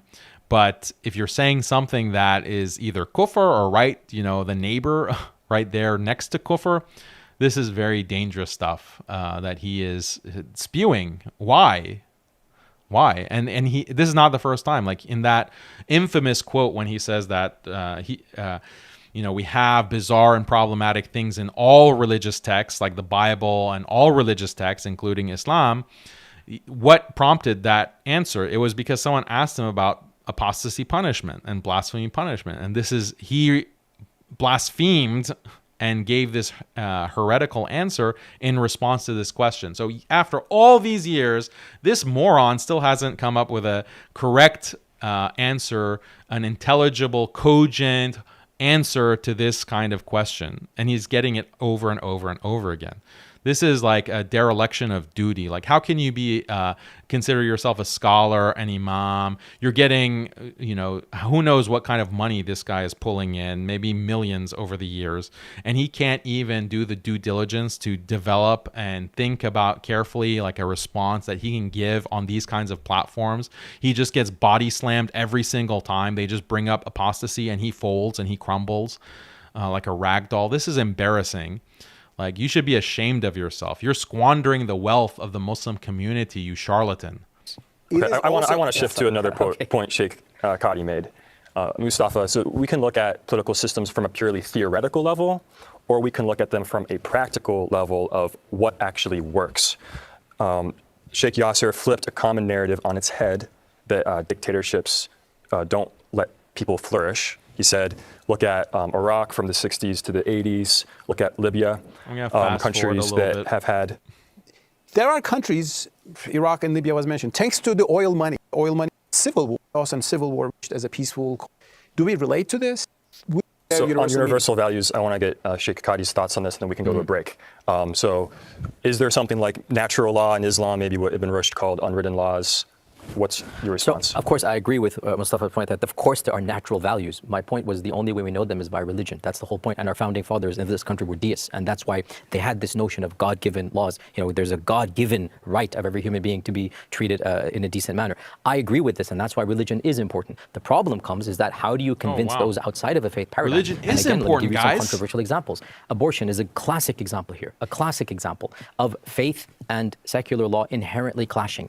As Muslims, we are not simplistic in this regard of the Christian notion where life begins at conception. No, it doesn't begin at conception for us. But I'm saying, for a Christian, let's just say, because the Muslims don't believe this, life does not begin at conception. Life begins after a certain number of days. But for a Christian who firmly believes that life begins at conception, how can you expect this Christian to distance himself from the reality that this is equivalent to murder? I mean, you sympathize with those worldview. Imagine if in a society somebody said toddlers are not considered human beings. Sati is a normal practice. We'd have to intervene and say, hold on a sec. A toddler is a child. Just because it's not dependent on its mother doesn't make it, not a human being. Imagine in a society until you're 2, you're not considered a human being. And they said it's permissible to kill a toddler. We would object to that. A Christian has a different worldview to object to this. So my point here is Islamic law and Islamic Sharia in its own worldview is obviously being consistent. We need to cut them some slack in this regard, that from their world. We need to cut them some slack. He's always talking about Islam as if he's an outsider. This is not correct. Worldview, that's what they're doing. I understand here in America, we are not basing it on Christian or Sharia worldview, but we will find inherent contradictions. And we see this constantly when we're dealing with sexuality, with morality, constant updating. Now we're dealing with transgenderism. We're going to constantly be changing the laws to reflect current sentiments of morality. My simple That's what you advocate. You're saying that people locally need to decide. So their sentiments are going to change over time, and then the laws are going to change. If that's a bad thing, that's exactly what you're advocating. Pushback to Mustafa and others is that we need to be careful that we don't make the same mistake in other parts of the world. They need to learn from our mistakes and falling short of our deals, because when you do not have a higher system where you derive morality from, you get this non-ending conundrum. Every few years, we'll change the laws to update what is the latest fad. Okay, so you have a higher law that you get your values from, and you impose it on people, and you don't give them the choice to decide. Okay, that's Islam. That is the Sharia that is going to be imposed. But everything that you've been saying for the past hour has been to undermine that and to say, no, people should have the right to choose, and we can't impose the law, and we can't assume that we have a superior system. Everything that you've said, all of this libtard nonsense has undermined this higher system being imposed on people to prevent this kind of change and slide into degeneracy. So yes, there are natural laws, but a secular society will never believe them. Sheikh Qadhi, I'd like to ask you about... if they won't believe them, then you convince them. That's what dawah is. Caliphs. Are they necessary on an Islamic viewpoint? If you mean, are they necessary for salvation, then no. You don't need to have a caliphate to live an ethical life and to enter God's kingdom or heaven to be a good Muslim. Is it useful to have a caliphate? Yes, an ideal caliphate I think would be very useful to have. Is it realistic in the modern world? That is a question I don't have an answer to. I can't personally understand how we can have a caliphate in the modern nation state, because the concept of a caliphate means if you are a Muslim, you will be a quote-unquote citizen of that caliphate. How would that work in the global empire and the global United Nations? I don't know, and I don't have an answer to that.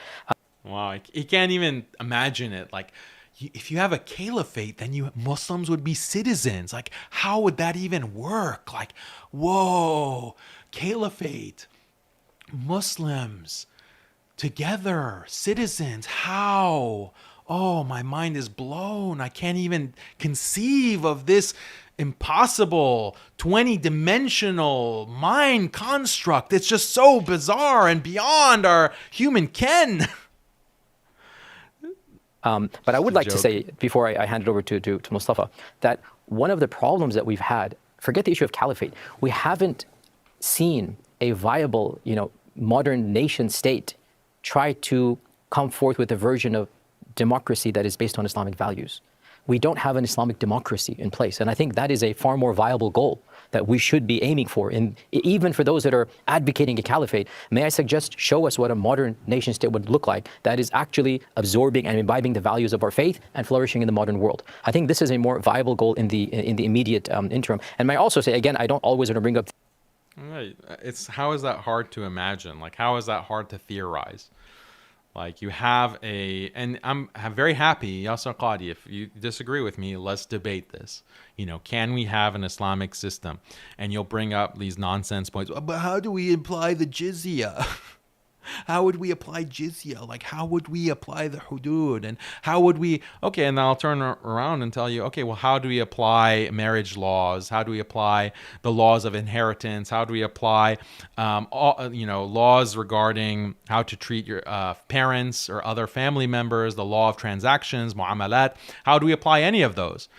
The problem with someone like Yasir Qadhi is he has no trouble imagining those parts of Islamic law that already are, aligned with Western liberalism. Like, oh yeah, those can be applied. Like, those can be implemented. Oh, Islam gives women their rights. This is what these simp imams are always saying. Islam gives women their rights. Oh, but we can't think of an Islamic nation that would apply women's rights. Like, isn't that a contradiction? If Islam gave women rights, aren't those rights applicable today? And shouldn't there be an authority that imposes that? That would be a nation imposing Islamic values. But you can't even conceive of that, right? You can't even conceive of an Islamic nation. So those kinds of rights that already, and obligations and duties that already align with Western liberalism, yeah, there can be an Islamic nation that applies that and you support it. Like, if Pakistan or Saudi Arabia or Malaysia, they implement those kinds of laws and impose, these kinds of women's rights, then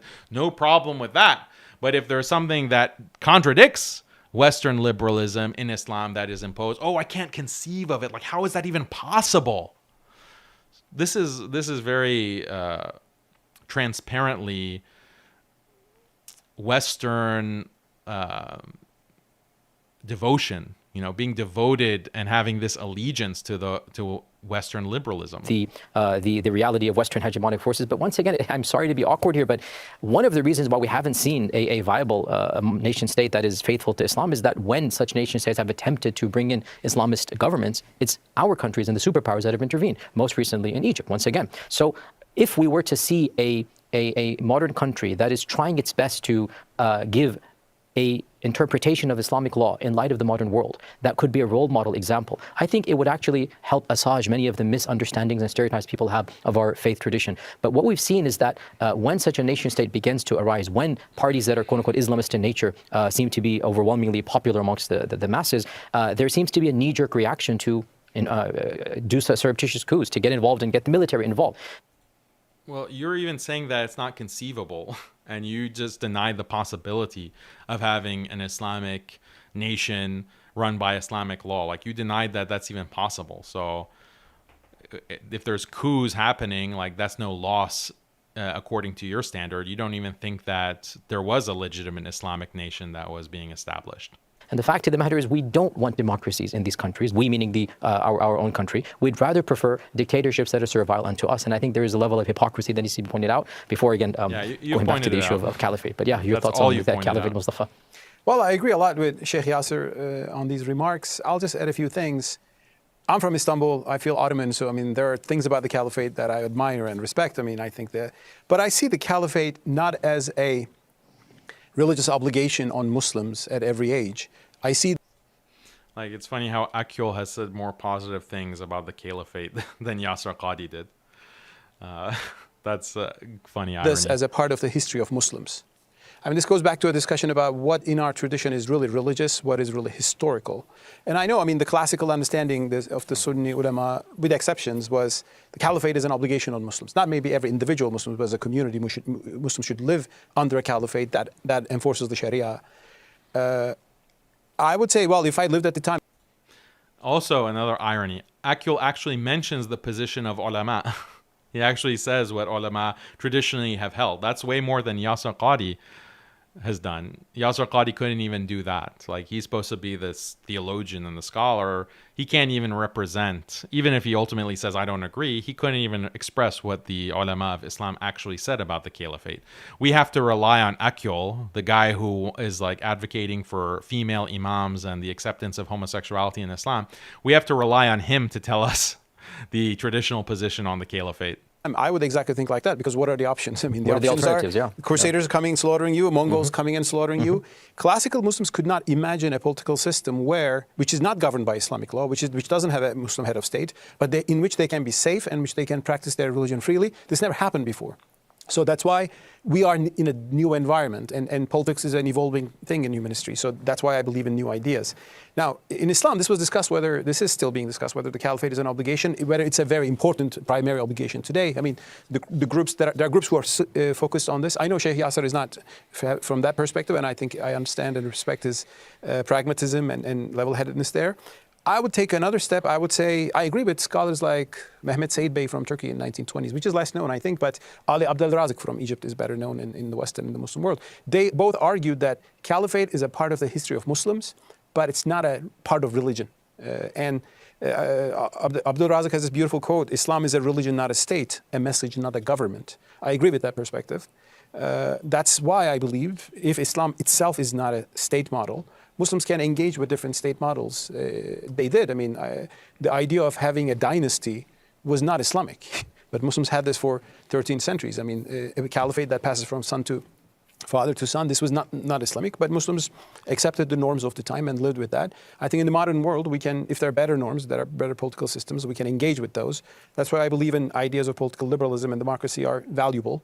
Not that they should be a reason for colonialism or arrogance against Muslims, but with Muslims, their own articulation should be discussed.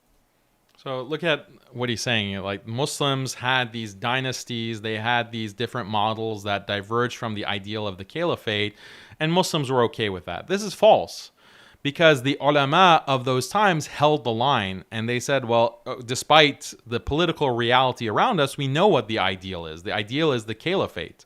So they preserved that over time. If they were okay with these dynasties or with these other kinds of models of government, they would have said, like, well, this is what Islam advocates. Whatever is dominant in the time, that's perfectly fine. But the ulama did not say that. The ulama did not say that. They said that Islamically there is this ideal, and they held the line. But today you see these zanadiqa saying, well, we're fine with whatever people want with democracy. Well, the nation state, that's the dominant model. We literally cannot imagine an alternative to that. So these zanadiqa are not holding the line. And when you don't hold the line, that's how religions evolve. That's how Christianity evolved. That's how Judaism evolved. Hinduism evolved. They changed over time because they just adapted to whatever was the dominant political reality. Whatever political pressures were there influenced them to change their religion in accordance with that dominant political reality. The difference with Islam is that Islam did not do this. And there are good reasons why Islam is less susceptible or more impervious to that kind of political pressure. And I've discussed this in different debates, but it has to do with things like the Quran has been preserved. So it's hard to start contradicting the Quran because everyone knows that the Quran is what the Prophet ﷺ came with and what was revealed to him, and we've preserved it over all this time. So it's hard if you have the Bible and you don't even know, like, the Bible's not even in the language of Jesus. Jesus spoke Aramaic, but the Bible is in Greek, the oldest manuscripts, and you don't even have a manuscript that is dated to the time of Jesus, is only 100 years or over 100 years after, etc., etc. So you can't really be confident that the Bible that you're reading today is the Word of God, like what it seems to be not preserved. So then that opens the door to these kinds of political pressures, because people can say, well, you're not even sure that this is the real Bible, so why are you being so stringent about this rule or that rule? With Islam, you can't do that because it's very clear that the Quran is from the Prophet ﷺ. They have independently dated that it is from the time of the Prophet ﷺ. And you also have other historical narratives or historical evidence from archaeology and paleontology, etc., or not paleontology, archaeology, that show that, well, this is what Muslims were practicing. This is what the earliest Muslims believed. This is what they did. Like, there are non-Muslim testimony to that's been documented and recorded in history. So it's much more difficult to reform and change Islam in accordance with political pressure. And when it comes to the caliphate, this is true as well. It's the ulama who have held the line, and that's why Islam doesn't change. But when you have zanadiqa like this, reformists who come and start playing with all of this and start saying that, well, actually, there's room for discussion, as Yasir Qadhi, that's his motto, like discussion, we need to have discussion, we need to have discussion. Like this is something that is either intended to or in effect going to change the religion. So we have to oppose this, and we have to stick with real ulama, who are the inheritors of the Prophet, who are the ones who are going to hold the line. But it's not going to be someone like Yasir Qadhi. Discussed. So one thing I'd like to add, by the way, is that there is some talk now amongst many intellectuals of a proposition, if you like, of a new version of a caliphate, i.e., let's try to imagine a type of caliphate that is not political based, but rather power based, i.e., what do I mean by this? Well, not necessarily power isn't the right word here, but a title and a role in which there is respect given to a figure who can call for and rally people for Islamic causes, and not necessarily for a particular area or regime. In other words, can we bring forth a version of the caliphate in which multiple nation states can come together, and let's say the Palestinian issue is a classic example here. Let's say put some pressure on other bodies, say we're going to come united as a bloc here and say we want a state for these particular people. Let's say this is a modern manifestation of a type of theory of a classical caliphate that might be totally novel, and I would be very open to that idea. I would be open to that idea as well. Very, very generous of you to be open to that idea. And I just would add, in all those issues, it's not just the Muslims, but also sometimes non-Muslims who rally for those causes and stand for the right position. I mean, Ireland has been very vocal, for example, in its support for the Palestinians and standing for them when they're oppressed. On the other hand, you would have Muslim countries, well, what we think about the war between Armenia and Azerbaijan. I mean, Iran has a very different position. Turkey has a very different position. So it's not that easy to bring. So I think the idea that Muslims should come together, of course, to discuss our issues of the Ummah, definitely. And we need better mechanisms for that. And we need more understanding. And first of all, less hostility between Muslim states. That includes Iran and Saudi Arabia and other Muslim majority countries. On the other hand, I think we're not a closed space. There are human rights struggles. There are, on the Uyghurs, which countries will you bring in to stand for the Uyghurs? Will you bring Pakistan? Well, they don't want to get there because they have ties with China. But maybe you can do something with Western countries on that. So the issue is justice. We Muslims should stand for justice for us and for... Well, that's the argument for the caliphate, or one argument for the caliphate, is that when you don't have any kind of caliphate, you only have these nation states that are divided on the basis of nationality or ethnicity, then for causes like the Uyghurs or political oppression of Muslims throughout the world, you don't have any power that can defend Muslim rights. You don't have any power that can defend Islam. You do have, a Jewish state, which is Israel, that defends Jewish rights, is a place for Jews. You have a Chinese state. You have a Hindu state in India.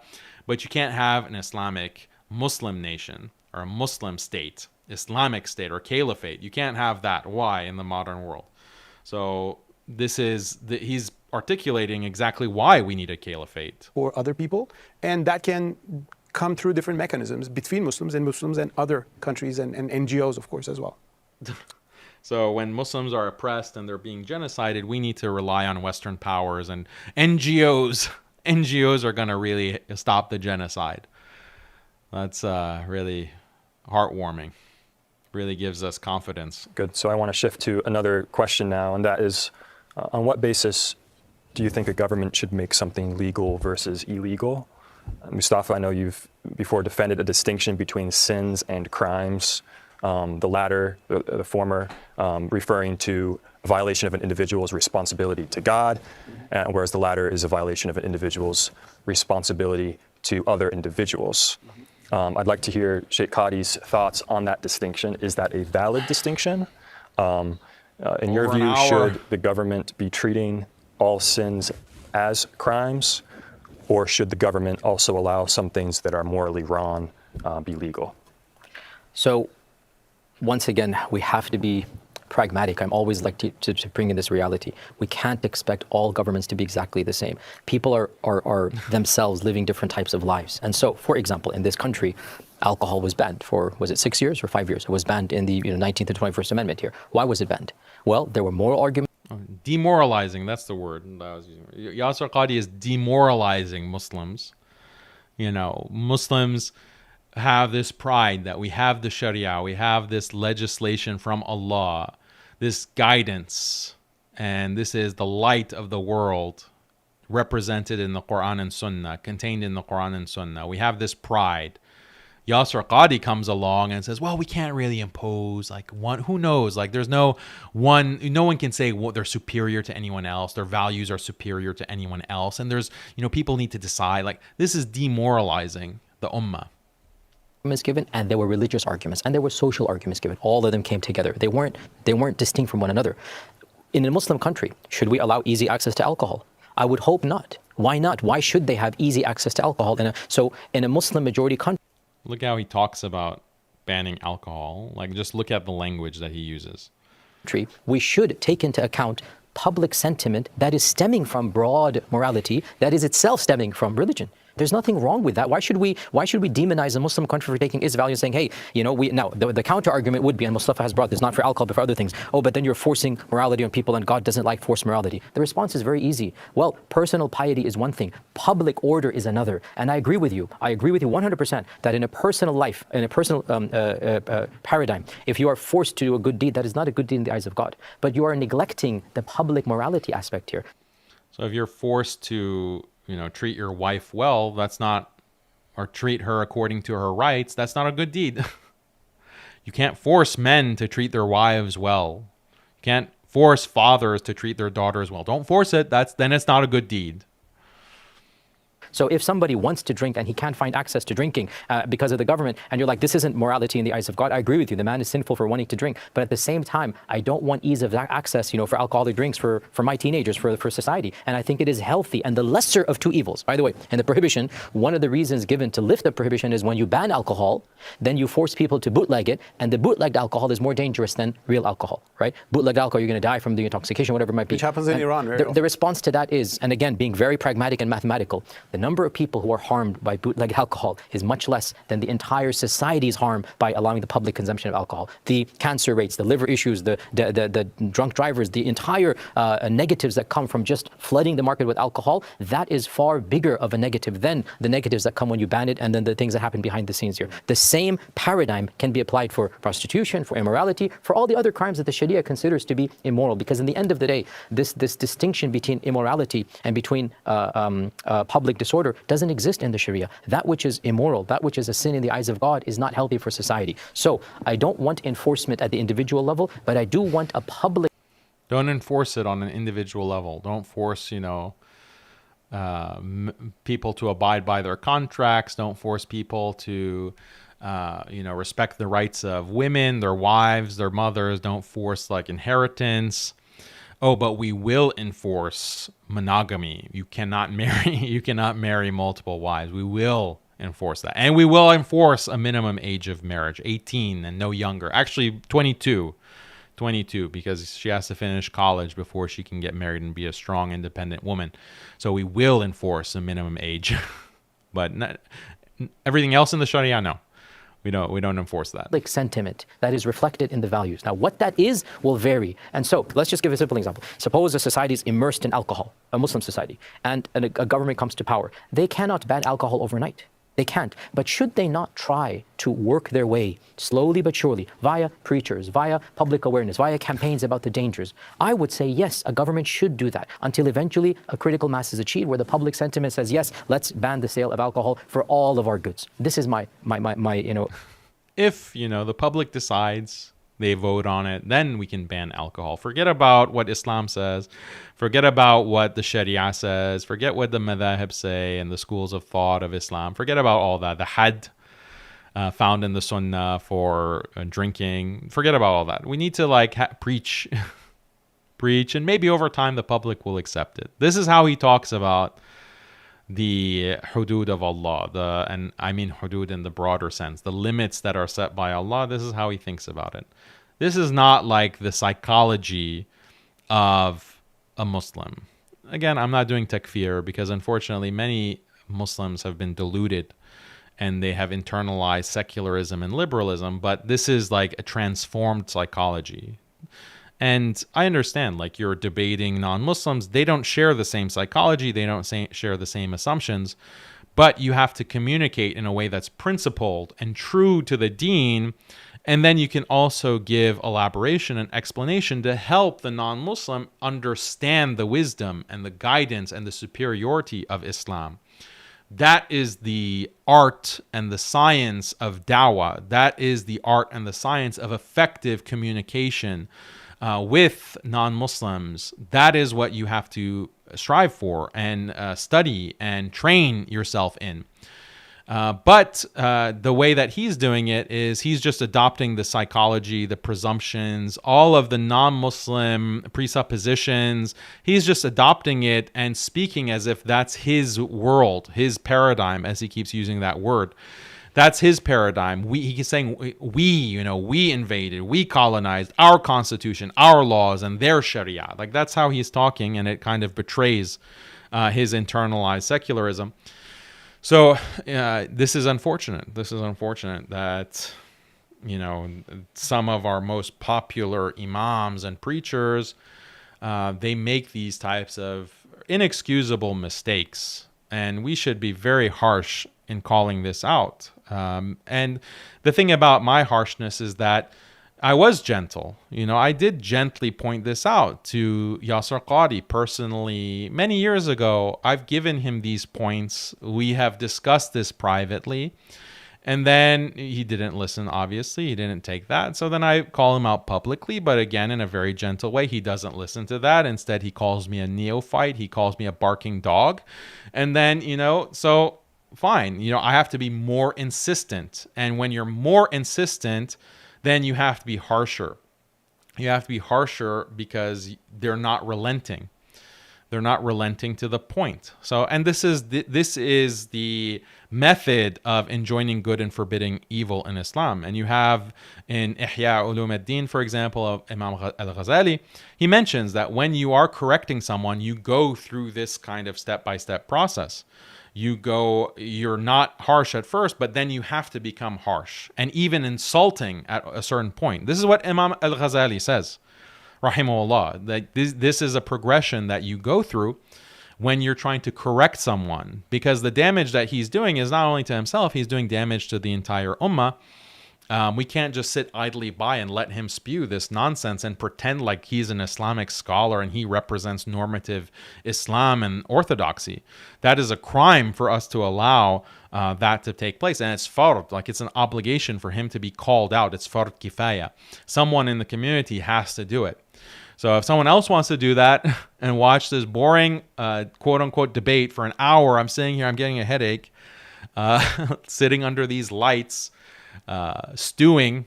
If someone else wants to do that, barakallahu feek, please, tafaddal, take it upon yourself.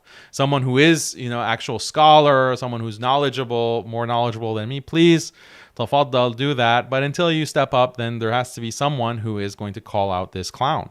Point in a nutshell. Good, Mustafa. On what basis do you think the government should make something legal or illegal? The government should make things legal when there is harm to other individuals. So I believe in the harm principle that is in the classical liberal tradition. A person doing something that is not, that is maybe harmful to himself, that is still a person's choice unless he's harming other ones.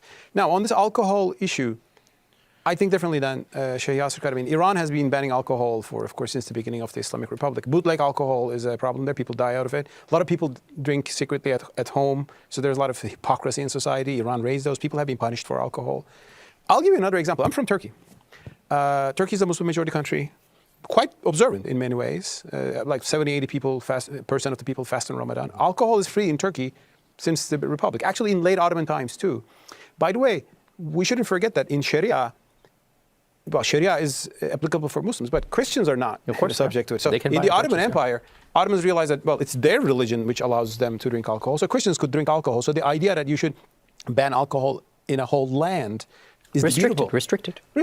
But it's their religious practices. If you're a Catholic, always going to be bootlegging behind the scenes. So I don't believe in banning these things. I think coming back to Turkey, it's free. Does this mean Turkey is a nation of alcoholics? No. A lot of people in Turkey never touch alcohol because they think it's haram. But it's not because government is telling them, because they are religious, they don't touch it. Other people, I don't know, maybe 10, 20% of Turkish society, they drink, it's their way of life, unless they drink and, go public intoxication or drink and drive, do public things that are harmful. I think it should not be anybody's business. And the more we go on these things through the more coercive measures, we are creating tension in society. I mean, issues like this, which you bring up, alcohol, women's dress, these are simple issues, but these lead to endless tensions in Muslim societies. The Islamists will come, force us all to wear the hijab. The Islamists will come, and so on and so forth. Then the Islamists should be suppressed, and that leads to the secular dictatorship. So I think...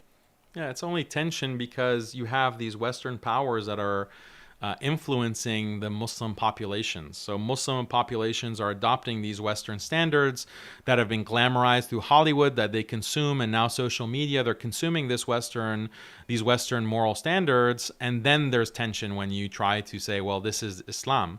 But there wasn't these tensions for hundreds of years. For 1,300 or 1,200 years of Islamic history, there weren't tensions. You were living this kind of Islamic lifestyle in accordance with the Sharia. And one of the points that can be made is, by the way, all of the injunctions within Islam are not imposed by the caliph or by executive power of the state. You had this kind of normativity within society. So if you act inappropriately, like you drink, for example, yeah, there's a had that can be applied, but way before that had comes into effect, maybe your parents will smack you, or your neighbor will say, what are you doing, before you can get drunk. Or there is the neighbors or your family members, this extended society and community that also polices according to norms. They're not literally the police, but there is this kind of shaming, or there's stigma if you dress inappropriately or you mix with the opposite sex. It's not that the police will literally come and arrest you within the Islamic caliphate. It's the social stigma that comes with these kinds of practices, because hisba, as Akyol mentioned, this is an Islamic value that pervades all of society, and authority to enforce morals is not just in the hands of the state. In the modern state, the executive power only has the ability to inflict punishment and to inflict this kind of consequence for immoral behavior. But in traditional societies, not just Islamic societies, you really didn't have this muscular, centralized state that had the technology to be able to enforce every single jot and tittle of the law. But you had this kind of social enforcement, because your father could smack you. Your teacher could smack you. You had literally corporal punishment that teachers could inflict. And that was found even in Western countries, as early as 20 years ago. Probably in some states, they still allow corporal punishment that teachers can inflict on students. So there is this decentralization within pre-modern societies, but the modern state destroys that, and you have centralized authority. So the point that I'm making is that this kind of coercion, they keep talking about coercion of the state and coercion of religious values, it causes tensions. Where was this tension for 1,200 years? It only became tension when you have this kind of Western model of morality, Western culture, that becomes the standard that everyone has to aspire to, and then Muslims become second class. So we just have to get out of that second class mentality and understand the superiority of Islam, and understand our identity as Muslims, as believers, as submitters to Allah, the creator of all the worlds. This is where we need to get back and revive our confidence and our belief, our iman and our taqwa and our yaqeen in Islam, as opposed to having this kind of demoralized, belittle type of psychologically defeated mentality that people like Yasir Qadhi or Mustafa Akyol advocate. I think Turkey is not a bad example. Turkey's secularism was actually oppressive, so that was the major problem. But that's been rolled back in the past 10 years, oppressive secularism. In a Muslim majority society, if some people drink, I think it should be their choice. The government would not promote it. I agree with that. Restricted even. Restricted in the terms of public intoxication. But if people drink, it is between them and God. It's a sin. Not every sin is punishable. And I think in classical interpretations of the Sharia, there's a... Yeah, the only sins that are punishable are the sins that the West recognizes. So, and if the West recognizes that polygamy is bad, having multiple wives, then that's a sin that you can restrict. If the West determines that if you marry a teenager, that is pedophilia, quote unquote, that's a sin, then that's something that you are justified in restricting. Then the state can coerce you in that case, the Muslim state, the Islamic state. a tendency to punish things through tazir, every impious action, but I don't think that is serving Islam even and doing anything good today in the modern age. In America, they gave up on alcohol ban partly because there was a huge mafia coming out of that, right, like a century ago. So these things are, when you ban... So I don't want to support the mafia. Exactly. So maybe it's a better idea to let people do what they do, yeah. Good common ground. All right, so Sheikh Yasir, can you please provide us just some closing thoughts, maybe summarize some areas of common ground you see with Mustafa, and then reiterate maybe where you differentiate your position? Yeah. So I think some of the common grounds that we do have is that we are wary of a coercive theological state. We have seen the realities of that in the last 30 years. And we're wary of a coercive theological state. Like you said that it's impossible. You can't have a theological state, right? So how can you be wary of something that's impossible? And what happens when you allow carte blanche authority to religious fundamentalists is that there will be an inevitable backlash. That is not good for society, and frankly, it's not good for religion. So we are both. What backlash are you talking about? Like what are you basing this backlash on? Historically, has it happened? Like historically, was there backlash to a theological state? Give an example, because you said that it's impossible, first of all, to have a theological state, but now you're saying that there's going to be an inevitable backlash. But didn't you also say that, well, what if that's what people want? What if the people are fundamentalists and they want a fundamentalist state? So contradiction after contradiction after contradiction, like you can't understand what he's saying because he changes his tune every second sentence. Both wary of that. I think where we disagree is, of course, the level of spirit that one takes from the religion to apply in the political realm. And I am somebody who is an advocate of soft religious values being advocated. And even if they're not applied, the government should at least soft encourage them. So I would say... So compare this. Again, he claims to be a theologian. We want soft religious values advocated. Like compare this to, these are the hudud of Allah, And another example that we could have said to Mustafa Akyol is, what about zina? Like what about the hudud or the had for zina? And when we read, in Surah An-Nur, verse 2, the unmarried woman or unmarried man found guilty of zina, of illegal sexual intercourse, lash each one of them with 100 lashes, and do not be taken by pity for them in the religion of Allah, if you should believe in Allah on the last day, and let a group of believers witness their punishment. So this kind of law that is mentioned in the Quran, clear limit set by Allah, this is the Quran. Should it be enforced? Should it be applied? This is the point that I would make to both Mustafa Akyol and Yasir Qadhi, so that if they said no, then okay, you're very clear-cut denying the Quran and denying a command of Allah. With the alcohol issue, the had is mentioned in the Sunnah, lashes, so 40 or 80 lashes, depending, there's ikhtilaf on the issue, as a punishment for drinking.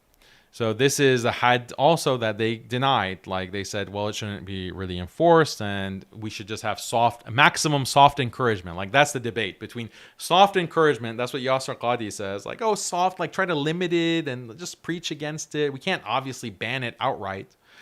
And then on the other side of the debate, Akyol saying, no, there should be no restriction. Like this is the hard-hitting debate between two opposing sides. Get me in there, Acton Institute or whatever you guys are. Get me in there. Like set up a debate between me and one of these guys or another reformist, and let's see if you really want a debate, if you really want fireworks, because that'll be an actual debate between different paradigms, different religions. That's a debate.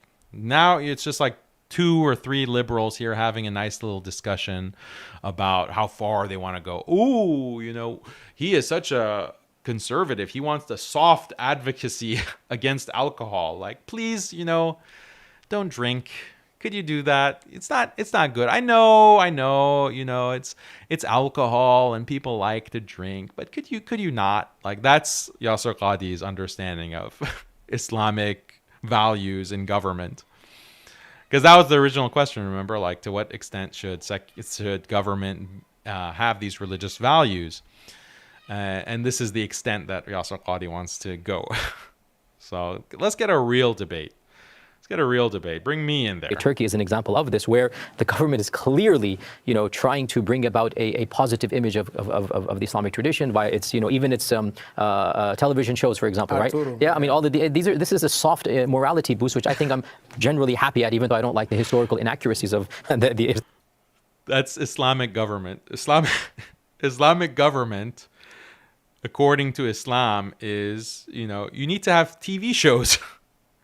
That's the extent of your enforcement. Like, just have some nice TV shows that, you can watch Muslims not drinking. You can watch Muslim women in hijab, and then let the people decide.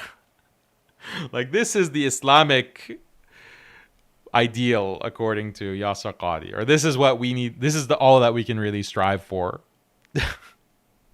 This is like the most shocking thing. I can't, like, if anyone watches this and still thinks of Yasir Qadhi as some kind of scholar, like, I don't know what to tell you. Like, this is the same guy who just a couple of months ago was saying that, certain rabbis are the real followers of Moses and are brothers, and there are brothers and they're the real followers of Moses, and these are rabbis. So, anyway, this guy is a scholar. It's a little documentary, but the fact that the government should take an interest in the moral betterment of their peoples is an Islamic reality, and I think we should embrace that. We shouldn't be ashamed of it. Now, Western societies don't have that as a basic premise, so that's understandable. But Western society should allow Eastern countries or Muslim majority countries to find their own voice and their own mechanism, and I think it is healthy and it is a noble aspiration if Muslim majority countries take some inspiration from their religious values and try to bring about a society that is more conducive to one's spiritual purity and the aim should be to keep on improving that society generation to generation. I think that's a positive aspiration at the end of the day. Thank you, Dr. Qadhi. Mustafa, what are your closing thoughts? Maybe summarizing some common ground. Yeah, I mean, we have a lot of common grounds with Sheikh Yasir. I listen to his sermons. A lot of common ground. I learn things or agree with his points. Sometimes we have differences, which has, I think, become clear here. I believe...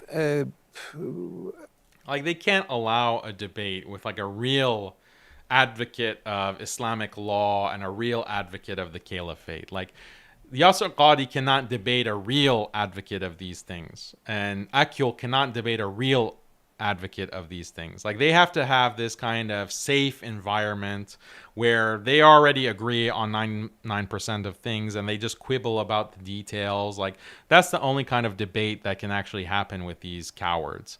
They won't actually face a real debate. That's why they've been dodging me for years. But even if it's not me, you will never see them actually engage in that kind of debate. And definitely this kind of institute here, this is like some kind of libertarian institute or right-wing conservative institute, Acton.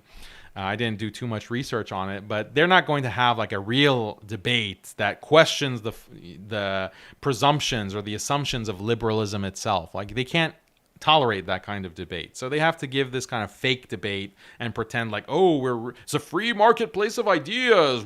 We'll consider anything. We'll consider a government that's secular or a government that has Ertugrul and advocates through TV shows. Like, it's real, biting debate. Like, that's the maximum disagreement that they can tolerate. So it's like a joke. On all these issues of what do you ban or not, ultimately they're democratic processes, right? I mean, the general conscience of a society influences law, and that's normal and that's natural. And of course, that will be different in Saudi Arabia from, let's say, Holland. I mean, that's natural. But if someone says this is what the religion commands and we are imposing it despite the public sentiments, that's a different thing, right? I mean, so that is legislating religious laws if there's no public demand for it. So I would put there, the other thing is, I think in the like soft advocacy that Yasir Qadhi is advocating, or Akyol doesn't even agree with that. Like, what about Islamic law about marriage and the requirements of marriage, the requirements of mahar, the bridal gift to the woman? Can you enforce that? Or divorce, like talaq, like all of these rights and all of these provisions and prohibitions involving divorce, khula, inheritance, child custody, riba, financial transactions, criminal law, all of these provisions of the Sharia, like none of that can actually be enforced, right? It can only be soft advocacy or we should, according to Akyol, that this is coercive. We can't have any of this. So this is so ridiculous. Muslim world today, we Muslims should not have laws or attitudes that we would not like if it was done to us, right? We want to preach Islam. Well, I want laws like, I want the hudud, actually. You know, if I commit robbery, I steal and I thieve, then I should get, you know, this punishment of my hand being chopped off. If I commit adultery, then yes, I should be stoned. I actually want that.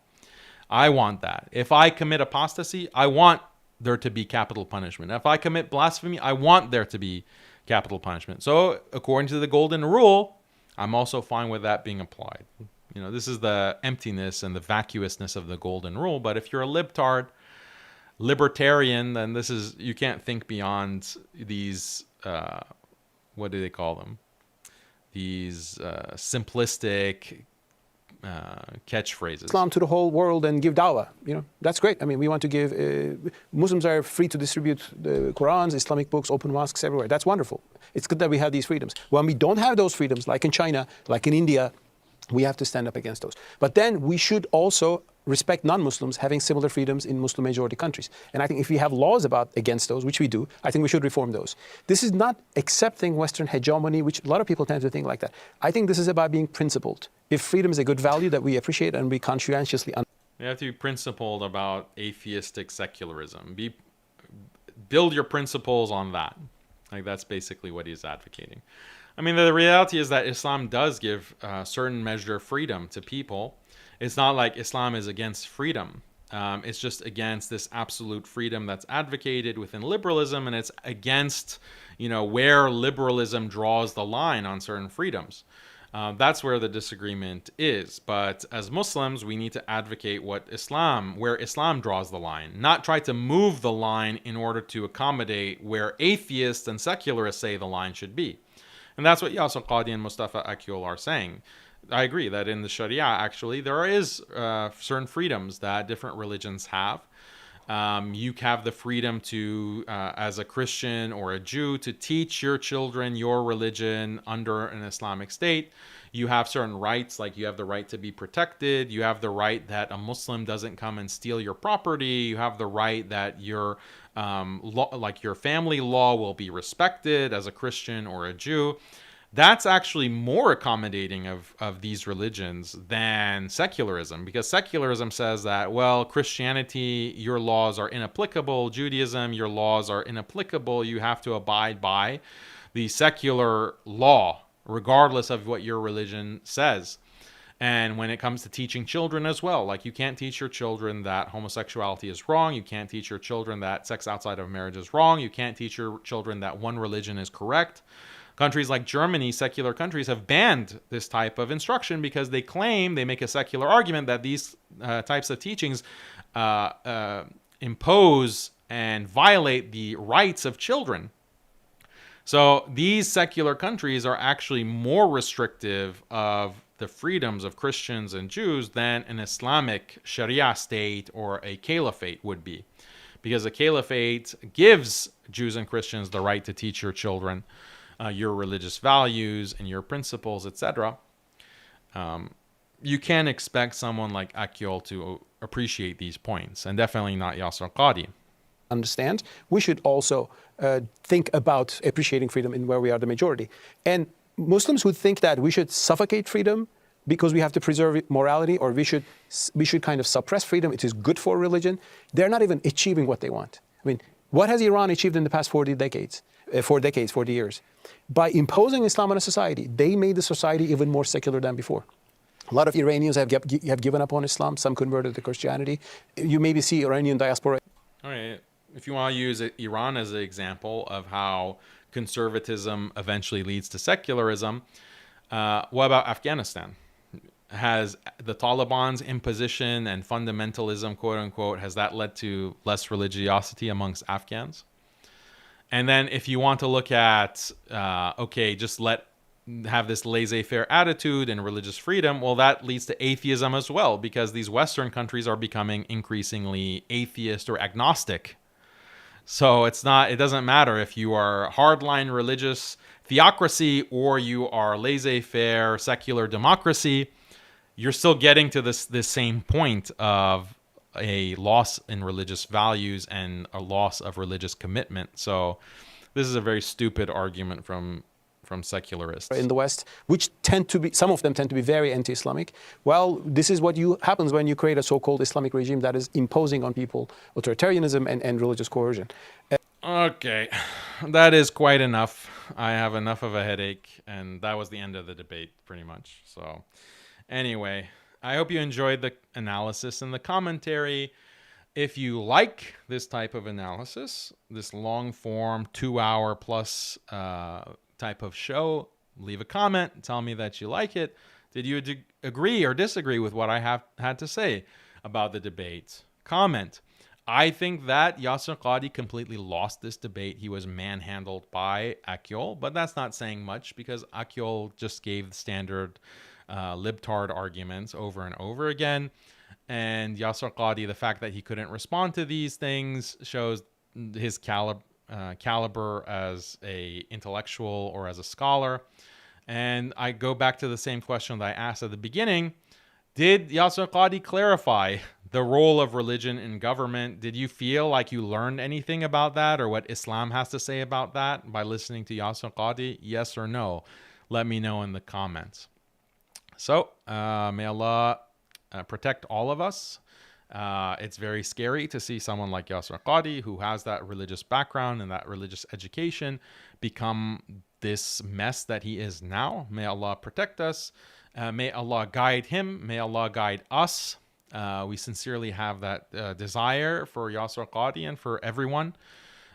This is a very serious matter. Guidance is in the hands of Allah, so we can't feel confident that we will continue to be the way that we are. We have to constantly make dua that Allah gives us thabat and steadfastness on the truth. May Allah protect us from any kind of confusion and misguidance. Ameen ya Rabbil Alameen. And inshallah, I'll catch you on the next episode of Haqiqatjou. We're going to have a good one. We're going to look at another of this member of the Dawah Mafia. Another important member of the Dawah Mafia and a terrible scandal that you may have missed. It's a shocking scandal. You will be shocked. Stay tuned. Tune in for the next episode of Haqiqatjou. We're going to be talking a lot about feminism. So you don't want to miss that, inshallah. Catch you on the next one. Assalamu alaikum wa rahmatullahi wa barakatuh.